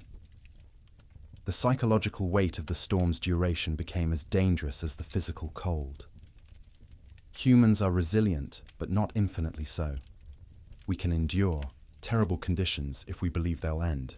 But when days stretch into weeks, weeks stretch toward months, and conditions remain unchanged, the mind begins to fracture in subtle ways. In the Ferguson household, the children grew quieter. They'd stopped asking when the storm would end. They'd stopped asking much of anything. They sat by the fire, conserving energy, their eyes following their mother's movements with an intensity that unnerved her. They were always hungry now, and the hunger made them old beyond their years. Martha found herself forgetting things. She'd go to the cold bedroom to fetch something and stand there, shivering, unable to remember what she'd come for. She'd start sentences and lose the thread midway, words dissolving like snow on her tongue. William said her name sometimes, and she wouldn't hear him, lost in thoughts that circled endlessly around food, fire, survival. William stopped shaving. There was no point. No one to see him except his family, and vanity seemed absurd when survival was uncertain. His beard grew thick and unkempt, ice forming in it every time he went outside to milk the cow or fetch wood. He'd come back in looking, like a wild man, and the children would stare at him until Martha made them look away. The cow's milk production had dropped to less than a quart per day. The animal was suffering from cold and inadequate feed, standing in the barn with her ribs visible through her hide. William knew they should slaughter her, use the meat, but the milk was too precious. As long as she gave any milk at all, he'd keep making that twice-daily journey to the barn. Sleep patterns disintegrated completely. There was no day or night anymore, just periods of lighter grey and darker grey outside the oiled paper window. People slept when exhaustion overwhelmed them, woke when cold or hunger or nightmares forced consciousness. The family's sleeping pile shifted constantly as people moved, trying to find warmth, trying to escape dreams. Martha's dreams were always about food, elaborate meals from her childhood in Wisconsin. Her mother's kitchen, warm and fragrant, tables loaded with roasted chicken and potatoes and fresh bread and butter. She'd wake with saliva flooding her mouth, stomach cramping with want. The disappointment of reality crushing. They had beans, always beans, the same beans cooked the same way, day after day, until the thought of eating another spoonful made her gag. William dreamed about summer, riding across green ranges, cattle fat and healthy, sun warm on his shoulders. He'd wake disoriented, expecting heat, finding only cold. The contrast between dream and reality was so sharp it hurt physically. His chest would ache, his throat would close. He'd lie there fighting tears while his family slept around him. The children's dreams were less specific, but more unsettling. They'd whimper in their sleep, reach out for comfort, wake crying without being able to say why. Emma, the youngest, stopped sleeping deeply at all. She'd doze in fits and starts, never truly relaxing, her small body tense even in sleep. The storm broke briefly in early February. For 3 days the wind dropped to a whisper, the snow stopped falling, and temperature rose to just below freezing. Clouds remained, but didn't seem as oppressive. The change felt miraculous after weeks of unrelenting assault. William ventured outside beyond the barn for the first time since January. The landscape was unrecognizable. Snow had sculpted itself into bizarre formations, drifts 20 feet high in some places, bare ground in others. The fence line he'd built 2 summers ago was completely buried. Only the tops of fence posts showed, wooden fingers pointing at the grey sky. He walked out across what had been their pasture, breaking through crusted snow with each step. The snow held his weight for a moment, then collapsed, dropping him thigh-deep into soft powder beneath. It was exhausting to move, each step a battle, but he kept going, desperate for space, for distance from the cabin that had become their prison. He found a dead cow half buried in a drift. One of their small herd, frozen solid, the hide pulled, tight over protruding bones. He stood looking at it for a long time, feeling nothing. He was too tired for grief. The cow was dead. More would be dead. Everything might be dead. These were just facts now, beyond emotion. When he returned to the cabin, Martha and the children were standing in the doorway, watching him. They looked like ghosts in the grey light, pale and thin and insubstantial. He realized he probably looked the same to them. That night the Chinook wind arrived, warm wind from the southwest, carrying temperature up 30 degrees in 2 hours. It felt like a gift from God, a promise that winter could end, that warmth still existed somewhere in the world. People opened doors and windows despite the waste, of heat from their fires, desperate for fresh air, for the feeling of movement, for anything different. The warm wind melted the top layer of snow. Water dripped from roofs, ran in small streams across frozen ground, pooled in low spots. For brief hours, it seemed like spring might actually come, that the nightmare might be ending, but the Chinook betrayed them. After 2 days of relative warmth, the wind shifted back to the north. Temperature plummeted. The water that had melted froze instantly, creating a thick crust of ice over everything. The snow that had softened turned to concrete, and when more snow fell on top of that ice, it created a prison for any surviving cattle. Before the Chinook, cattle could at least paw through snow to reach grass beneath. After the ice crust formed, this became impossible. Their hooves couldn't break through. They stood on top of their food, separated from it by inches of ice, and slowly starved, while the grass they needed lay tantalizingly close. Cowboys trapped in bunkhouses understood what this meant. Any cattle that had survived. January were now doomed. The Chinook hadn't been salvation. It had been a final cruelty, raising hope before delivering death more certainly than the cold alone could have. In the bunkhouses, men stopped talking about spring. They stopped talking much at all. Conversation required energy they didn't have.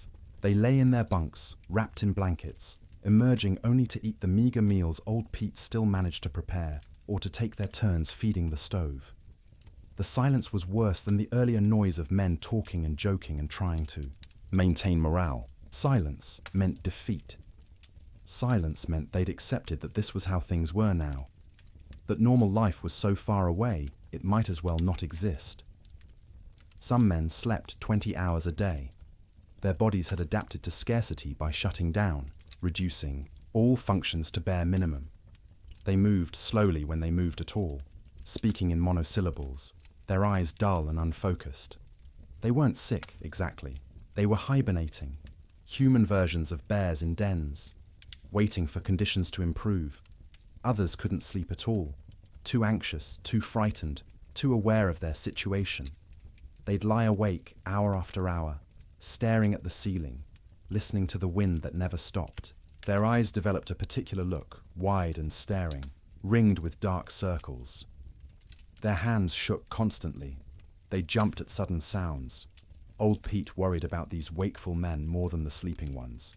The sleepers were conserving energy, doing what their bodies told them to do. But the wakeful men were burning through resources they couldn't afford to lose. Their minds were eating themselves from the inside, consuming sanity the way their bodies were consuming stored fat. He tried to help in small ways. Extra coffee for the wakeful ones, bitter and hot, and something to focus on besides fear. Stories told quietly in the dark, anything to distract. Sometimes just sitting with them, 2 men awake in a room full of sleeping men, sharing the burden of consciousness. The nights were hardest. 15, 16 hours of darkness in February's depth. The stove provided light as well as heat, flames visible through gaps in the iron, but it was barely enough to see by. Men moved through darkness, feeling their way, bumping into bunks and each other. Without clocks, without daylight, time became abstract. You'd wake, if you could call it waking when you'd only been half asleep, and have no idea if you'd been unconscious for 10 minutes or 10 hours. The disorientation was profound. Some men stopped trying to track time at all. They ate when food appeared, slept when they couldn't stay awake, existed in a perpetual present with no past or future. The concept of sleep itself changed. It wasn't restful anymore. You didn't sleep to feel refreshed. You slept because consciousness was too expensive to maintain. Sleep was a small death you practiced nightly, preparing for the real death that might come if the storm continued much longer. Dreams during this period took on a hallucinatory quality. Men dreamed they were awake, walking around the bunkhouse, having conversations with others, only to actually wake and realize none of it had been real. Or they'd dream they were outside in the storm, freezing, struggling towards shelter, and wake to find themselves wrapped in blankets by the stove. The boundary between sleeping and waking blurred. Some men experienced what would now be called dissociation. They'd observe themselves from outside their bodies, watching a stranger wear their clothes and speak with their voice. This disconnection was protective, a way the mind created distance from unbearable circumstances. But it was also terrifying to lose even the certainty of being yourself. In the ranch houses, children handled the extended ordeal better than adults in some ways. They adapted, accepting the new reality more easily than their parents who remembered how things should be. To the children, this was simply how life was now, cold, hungry, confined, but normal within its own context. But they also suffered in ways adults didn't. Their growing bodies needed more food than they were getting. Their development was being stunted by malnutrition. Sarah Ferguson, 11 years old, stopped growing taller. Her monthly bleeding, which had just started that fall, stopped entirely. Her body shut down non-essential functions to preserve life. Thomas developed a cough that wouldn't go away, a deep rattling in his chest that scared Martha. She'd give him extra portions of the thin soup she made, sacrificing from her own bowl, but it didn't help much.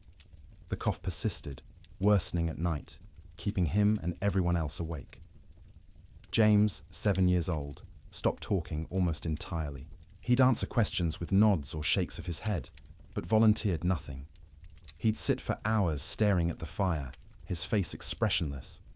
Martha worried about him most of all, this strange, silent child who'd been so vibrant just months. Emma, the baby, clung to her mother constantly. She'd scream if Martha tried to put her down, terrified of separation. Martha learned to do everything one-handed, cooking, cleaning, even sleeping with the child attached to her like a growth. It was exhausting, but she understood. Emma was reverting to infancy, seeking the safety of the womb in a world that had become too frightening. February crawled past with the weight of years. Each day was a week long. Each week felt like a month. People stopped believing in spring. Spring was a myth, a story told by liars. There was only winter, eternal winter, and the question was no longer when it would end, but whether you'd survive it. And still the wind blew, and still the cold pressed in, and still people slept fitfully in their prisons of wood and hope, waiting for deliverance that seemed less likely with each passing day.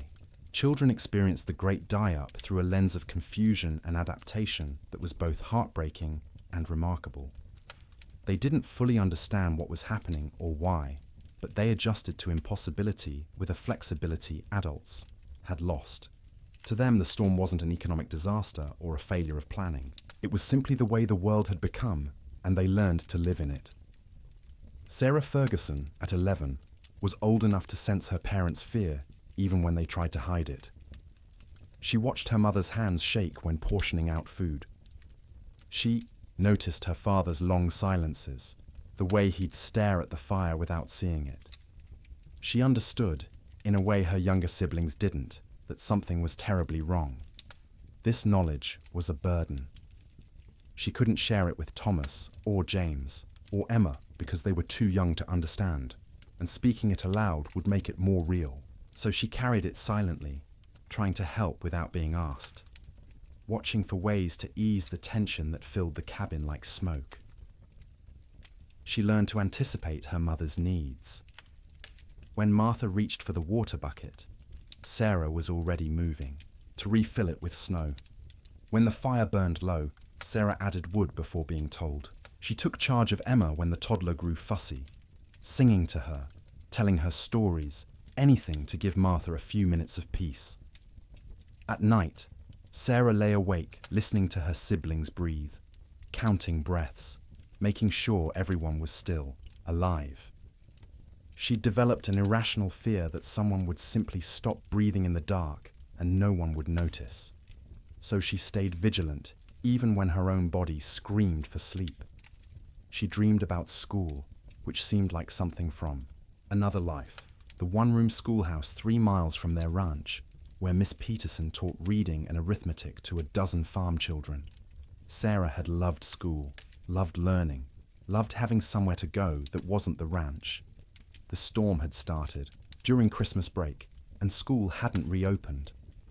Might never reopen if families didn't survive the winter. She wondered about her classmates. Were they trapped in their homes too? Were they hungry? Were they scared? Or had some of them already died, frozen in cabins that couldn't keep them warm, and she'd never know because news didn't travel through blizzards? These thoughts circled in her head at night, keeping her awake even when exhaustion made her bones ache. She was becoming an adult too quickly, forced to carry worries that children shouldn't have to carry. But she had no choice. The storm didn't care about childhood innocence. Thomas, at 9, dealt with the storm differently. He grew angry. Not explosive anger, not tantrums, but a cold, sullen fury that he directed at everything and nothing. He was angry at the wind for not stopping, angry at his father for not fixing things, angry at God for letting this happen, angry at himself for being trapped and helpless. He'd punch his thin straw mattress when no one was looking, imagining it was the storm, hitting it until his knuckles hurt. He'd kick at the wall, leaving small scuff marks that his mother saw but didn't comment on. He needed to fight something, but there was nothing to fight except weather, and weather was beyond fighting. At night, Thomas didn't sleep so much as surrender. He'd fight consciousness until his body simply shut down, crashing into sleep so deep it was almost like fainting. He'd wake suddenly, disoriented, not remembering where he was for terrifying seconds before memory returned and reality settled back into place. His dreams were violent. He fought bears, wolves, faceless men. He swung fists and weapons, defending his family against threats that dissolved when he tried to focus on them. He'd wake with his heart pounding, sweat soaking his collar despite the cold, and lie there, trying to calm down before he disturbed everyone else. He was hungry all the time, a gnawing, constant hunger that made him think about food obsessively. He'd remember meals from before the storm, special occasions when they'd had roasted chicken, or beef, or his mother's apple pie. The memories were so vivid he could taste them, and the disappointment when he opened his eyes to find only reality was crushing. His mother noticed his anger, but didn't know how to help. She'd try to hug him, and he'd tolerate it stiffly, uncomfortable, with comfort, needing to be tough. He was the man of the house when his father was outside. He had to be strong. He couldn't let himself be a child, even though he was desperately, urgently still a child who needed reassurance that everything would be all right. James, at 7, retreated into silence and fantasy. He created elaborate stories in his head, imagining himself as a hero who could control weather, who could make the sun come out and melt all the snow. In his fantasies, he'd save his family, save the cattle, save everyone. People would thank him. His father would be proud. These daydreams, occupied hours. He'd sit by the fire, face blank, living entirely in his imagination where he was powerful instead of helpless. His mother worried about his silence, not understanding it was protection. If he didn't talk, he didn't have to acknowledge reality. He could stay in his head where things made sense and he had control. At night, James slept deeply but unrestfully. He'd thrash and kick, fighting battles in his dreams, sometimes crying out words no one could understand. His siblings had learned to sleep away from his feet because he'd kick without waking. Martha would sometimes reach over and touch his forehead, checking for fever, but he was just hot from the exertion of his dreams. When he did talk, it was often about summer. He'd ask when they could go outside and play, when they could go fishing in the creek, when the cattle would come back. His questions broke Martha's heart because she had no answers. She'd deflect, saying soon, or when winter ends, knowing these were lies, but unable to tell a 7-year-old that winter might not end, that nothing might come back. Emma, just 3 years old, understood least and suffered most in some ways. She knew something was wrong but couldn't articulate what. Her world had shrunk to one room, a fire, and the immediate presence of her family. She didn't remember clearly how things had been before the storm. This cold, confined existence was becoming her normal. She cried often, not from any specific pain, but from generalized distress. Hungry cries, cold cries, tired cries, scared cries. Her vocabulary wasn't sufficient to express what she felt, so she cried and clung to her mother and refused to be put down. Martha carried her constantly, the child's weight a familiar burden. Emma was getting lighter instead of heavier, losing weight she couldn't afford to lose. Her ribs showed through, her thin dress. Her eyes seemed too large for her face. She looked like children in pictures of famine, skeletal and haunted. At night, Emma slept fitfully, waking every few hours crying for her mother even though Martha was right there. She'd need to be held, rocked, soothed back to sleep, a process that took longer each time. Martha would hold her daughter and feel the tiny heart beating too fast, the small body too hot one moment and too cold the next, and wonder if Emma would survive even if the storm ended. Emma's dreams, when she could describe them in her limited vocabulary, were simple and sad. She dreamed of being warm, of having enough to eat, of going outside to play. She dreamed of summer in fragments, sensory impressions rather than coherent narratives. Sun on her face, grass under her feet, the feeling of running without being cold. The children had created small rituals to mark time and maintain some structure. Every morning, however they defined morning, Sarah would lead them in a counting game. They'd count to 100 together, which took Emma's entire concentration and distracted her from crying. Then they'd count by twos, by fives, by tens, math as comfort, numbers as proof that some things remained stable. In the afternoon, Thomas would tell stories. He'd inherited his father's storytelling ability and would spin tales about cowboys and cattle drives and adventures that took place in summer warmth. His siblings would listen, transported briefly to worlds where people weren't trapped and cold and hungry. Emma had a doll, a simple thing made from rags stuffed with more rags, with button eyes and yarn hair. She carried it everywhere, talking to it in her baby voice, explaining things. The doll was hungry. The doll was cold. The doll wanted Mama. Through the doll, Emma processed her own feelings, giving voice to fears she couldn't express directly, the EE. Children learn to read their parents' moods and adjust their behavior accordingly. When Martha looked particularly strained, they'd be quieter, more cooperative. When William came in from the barn looking defeated, they'd give him space, not asking for attention he couldn't provide. They became expert at making themselves small, at not adding to the household's burdens.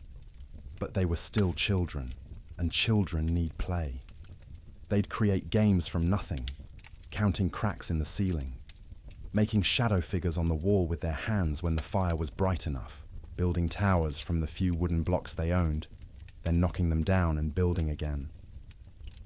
Sarah taught Emma songs, the same songs their mother had taught her. Simple rhymes about animals and weather and daily life. Emma's favorite was about a bird that flew south for winter, which seemed especially relevant. She'd sing it over and over, the words slurring together, while her siblings tried not to show their irritation. The children also absorbed lessons they shouldn't have needed to learn so young.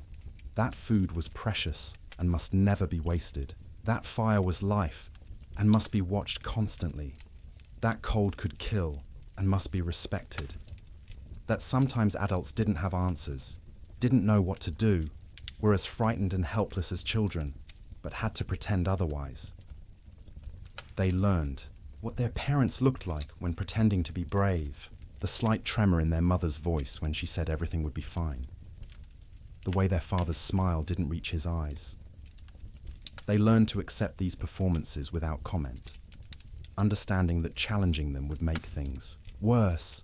In later years, the Ferguson children would remember the winter of 1887 as a blur. They'd recall specific images. The fire, always the fire, and their mother's face in its light, and the sound of wind that never stopped. But the timeline would be confused, events blending together because days had no distinct markers. Sarah would remember being hungry but never being fed. Thomas would remember being angry but not knowing why. James would remember his fantasy world more clearly than reality, which was probably for the best. Emma would remember almost nothing directly, just a vague sense of having been cold once, long ago, for longer than seemed possible. But they'd also remember warmth of a different kind. The feeling of sleeping piled together, siblings in a heap like puppies, their mother's songs in the dark, their father's hands, rough and gentle, checking them for frostbite.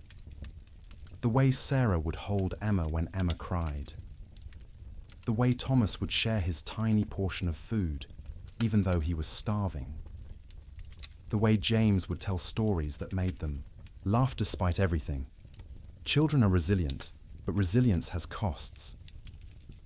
The Ferguson children survived the winter, but they were changed. Sarah grew old before her time, burdened with worries she couldn't set down. Thomas's anger would last years, manifesting in ways that troubled his parents. James would remain in fantasy longer than he should, reluctant to engage with a world that had proven so harsh. Emma would be clingy and fearful, suffering from what we'd now call anxiety, though no one had that word then. But they survived. All 4 Ferguson children made it through the winter alive, which many children didn't. In the spring, when Sarah returned to school, half her classmates were missing, died in the storm, or their families had moved away, or they were too weak to attend. The teacher never spoke about them, and Sarah never asked, but she noticed the empty desks and understood what they meant. The children's winter was its own story within the larger tragedy.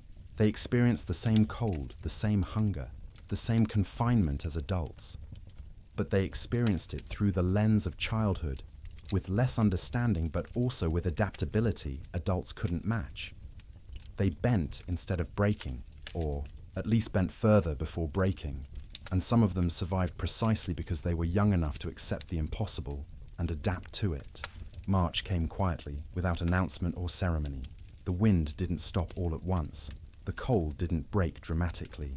But sometime in the first week of March, people noticed the light had changed. The grey wasn't quite as oppressive. The sun, invisible for months behind clouds, occasionally created a bright spot in the overcast sky, a suggestion that it still existed somewhere beyond the grey. The temperature rose first, not to warmth, not even close, but up from the deadly negatives, into the teens, then the 20s. At 20 degrees, after months of temperatures well below zero, it felt almost tropical. William Ferguson stepped outside without his heaviest coat for the first time since January and felt the difference immediately. Still cold, but survivable cold. Manageable cold. Human cold. The wind dropped next. Not gone, but diminished from its constant shriek to something closer to a whisper. You could hear other sounds again. Birds, tentatively returning. The creak of the barn, your own footsteps in the snow. After months of wind that drowned out everything, the relative silence was disorienting, and then finally the snow stopped falling. Days passed without new accumulation. The sky remained cloudy, but the clouds weren't releasing their burden anymore. What was on the ground would stay on the ground, but nothing new was coming. This realization spread through trapped households, like a physical wave. The storm was ending. Winter was releasing its grip. Spring, impossible spring, was actually going to come. But the thaw revealed horrors that had been hidden under snow. As temperatures rose above freezing and snow began to melt, the dead emerged. Cattle everywhere. More cattle than anyone had imagined possible. They lay along fence lines, stacked 3 and 4 deep, where they'd crowded against barriers trying to escape the wind. They filled ravines, hundreds in a single coulee, frozen together into a grotesque mass. They lined riverbanks, piled where they'd sought water, and found ice instead. William rode out in mid-March to assess their losses. The snow had melted enough to navigate, though the ground was a swamp of mud and standing water. He rode for hours, seeing nothing but dead cattle. Their small herd of 30 head was gone, all 30 dead. Some near the barn where they'd sought shelter. Others scattered across their range, frozen in place, some still standing. The smell was overwhelming. As the carcasses thawed, they began to rot. The air across the plains filled with the sweet, cloying stench of decay. You couldn't escape it. It permeated clothing, hair, got into your mouth and nose until you tasted it constantly. Cowboys tied, scarves soaked in vinegar over their faces, but it barely helped. The financial devastation was absolute. Ranches that had run thousands of head found hundreds alive, if that.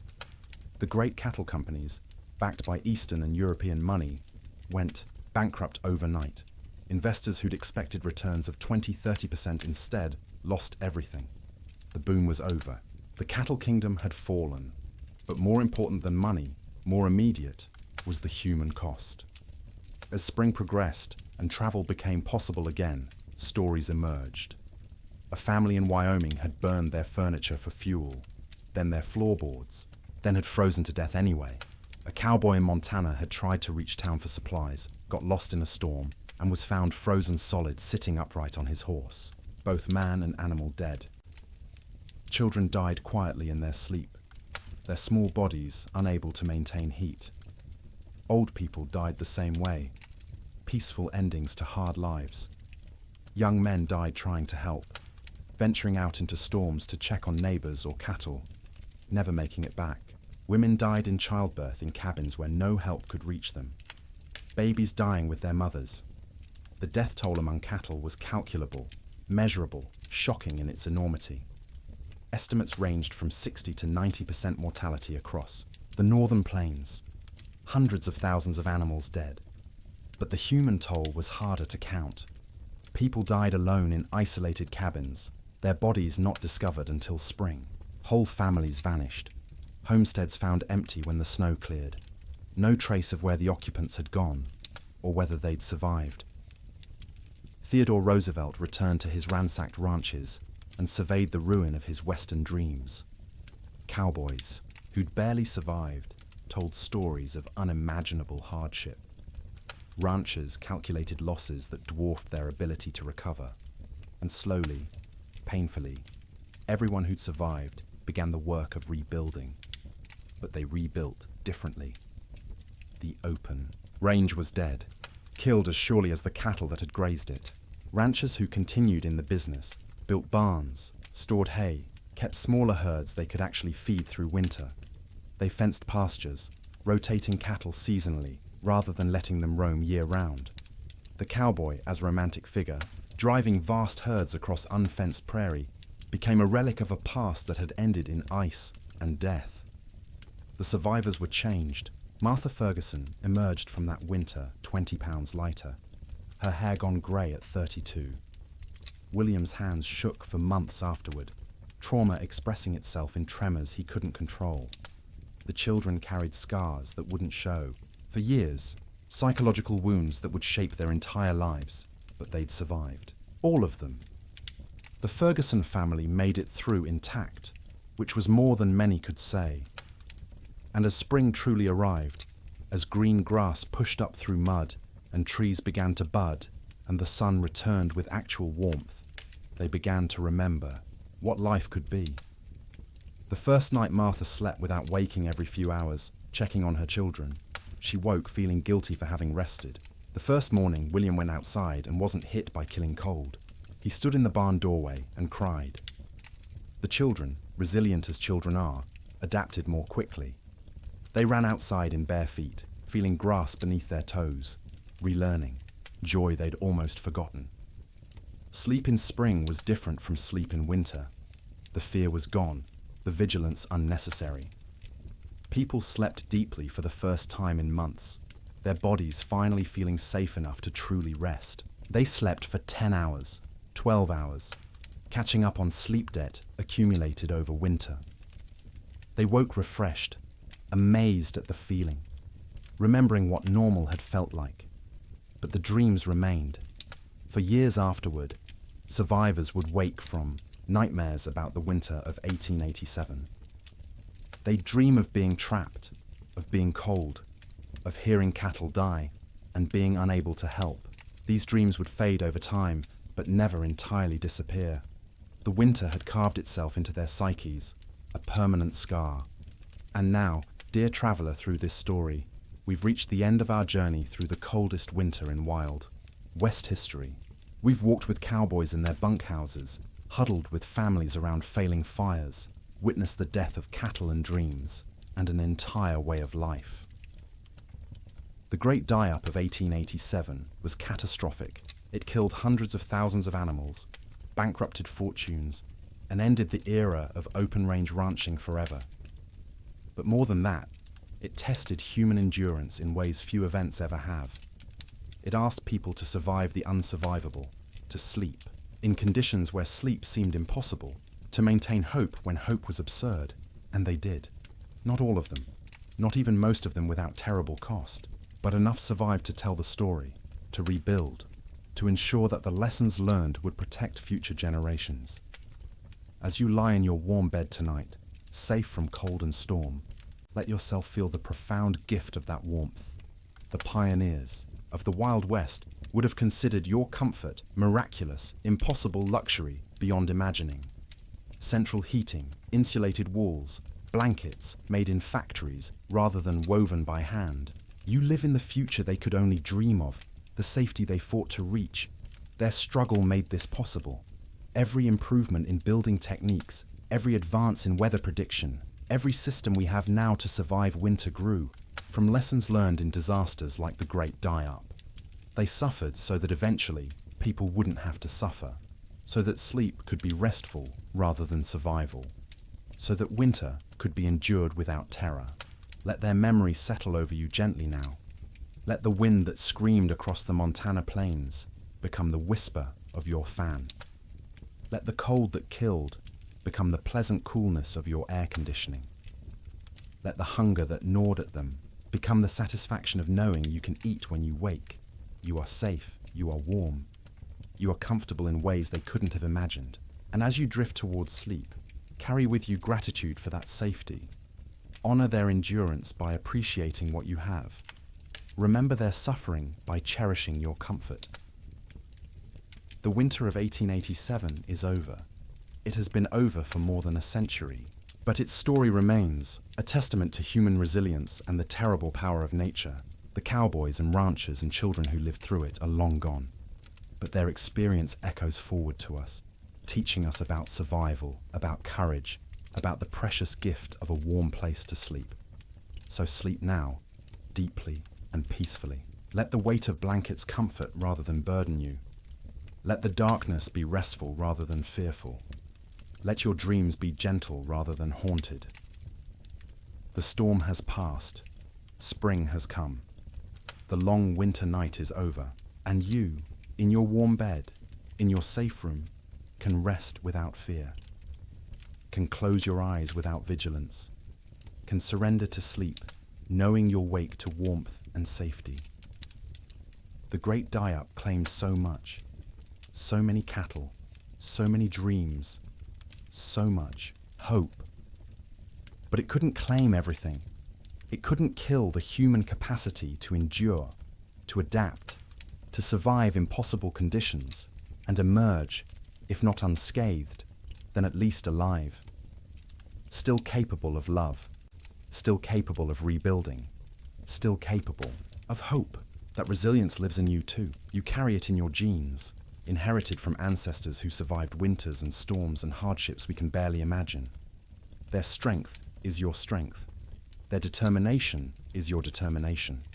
Their ability to close their eyes in terrible circumstances and wait to face another day is yours as well. You don't need it tonight. Tonight, you can simply rest. Let the story of the Great Die-Up fade like snow melting in spring sun. Let the cold recede. Let warmth embrace you completely. Sleep well, knowing that winter always ends, that spring always comes, that the coldest night eventually gives way to dawn, The pioneers of 1887 learned this truth at terrible cost. But they learned it, and they survived. And because of them, you live in a world where winter is manageable, where cold is temporary, where sleep is safe. Close your eyes now. Let your breathing slow. Feel the weight of your body sink into your mattress, supported and comfortable. You've traveled a long way tonight, through a winter that ended before you were born. You've witnessed suffering and endurance and the slow arrival of relief. Now it's time to find your own relief, your own rest, your own peaceful surrender to sleep. The wind has stopped screaming. The cold has lost its teeth. The cattle are grazing on green grass in valleys where snow once piled 20 feet deep. And you are here, warm and safe, ready to sleep, ready to dream gentle dreams, ready to wake refreshed to a world where the great die-up is history, where winter is a season rather than a death sentence, where sleep is rest rather than survival. Good night, traveller. Thank you for joining me on this journey through the coldest winter in Wild West history. May your own sleep be everything those pioneers couldn't have. May you wake warm and safe, grateful for the comfort that cost them so much to achieve. The storm is over. Spring has come. Sleep well.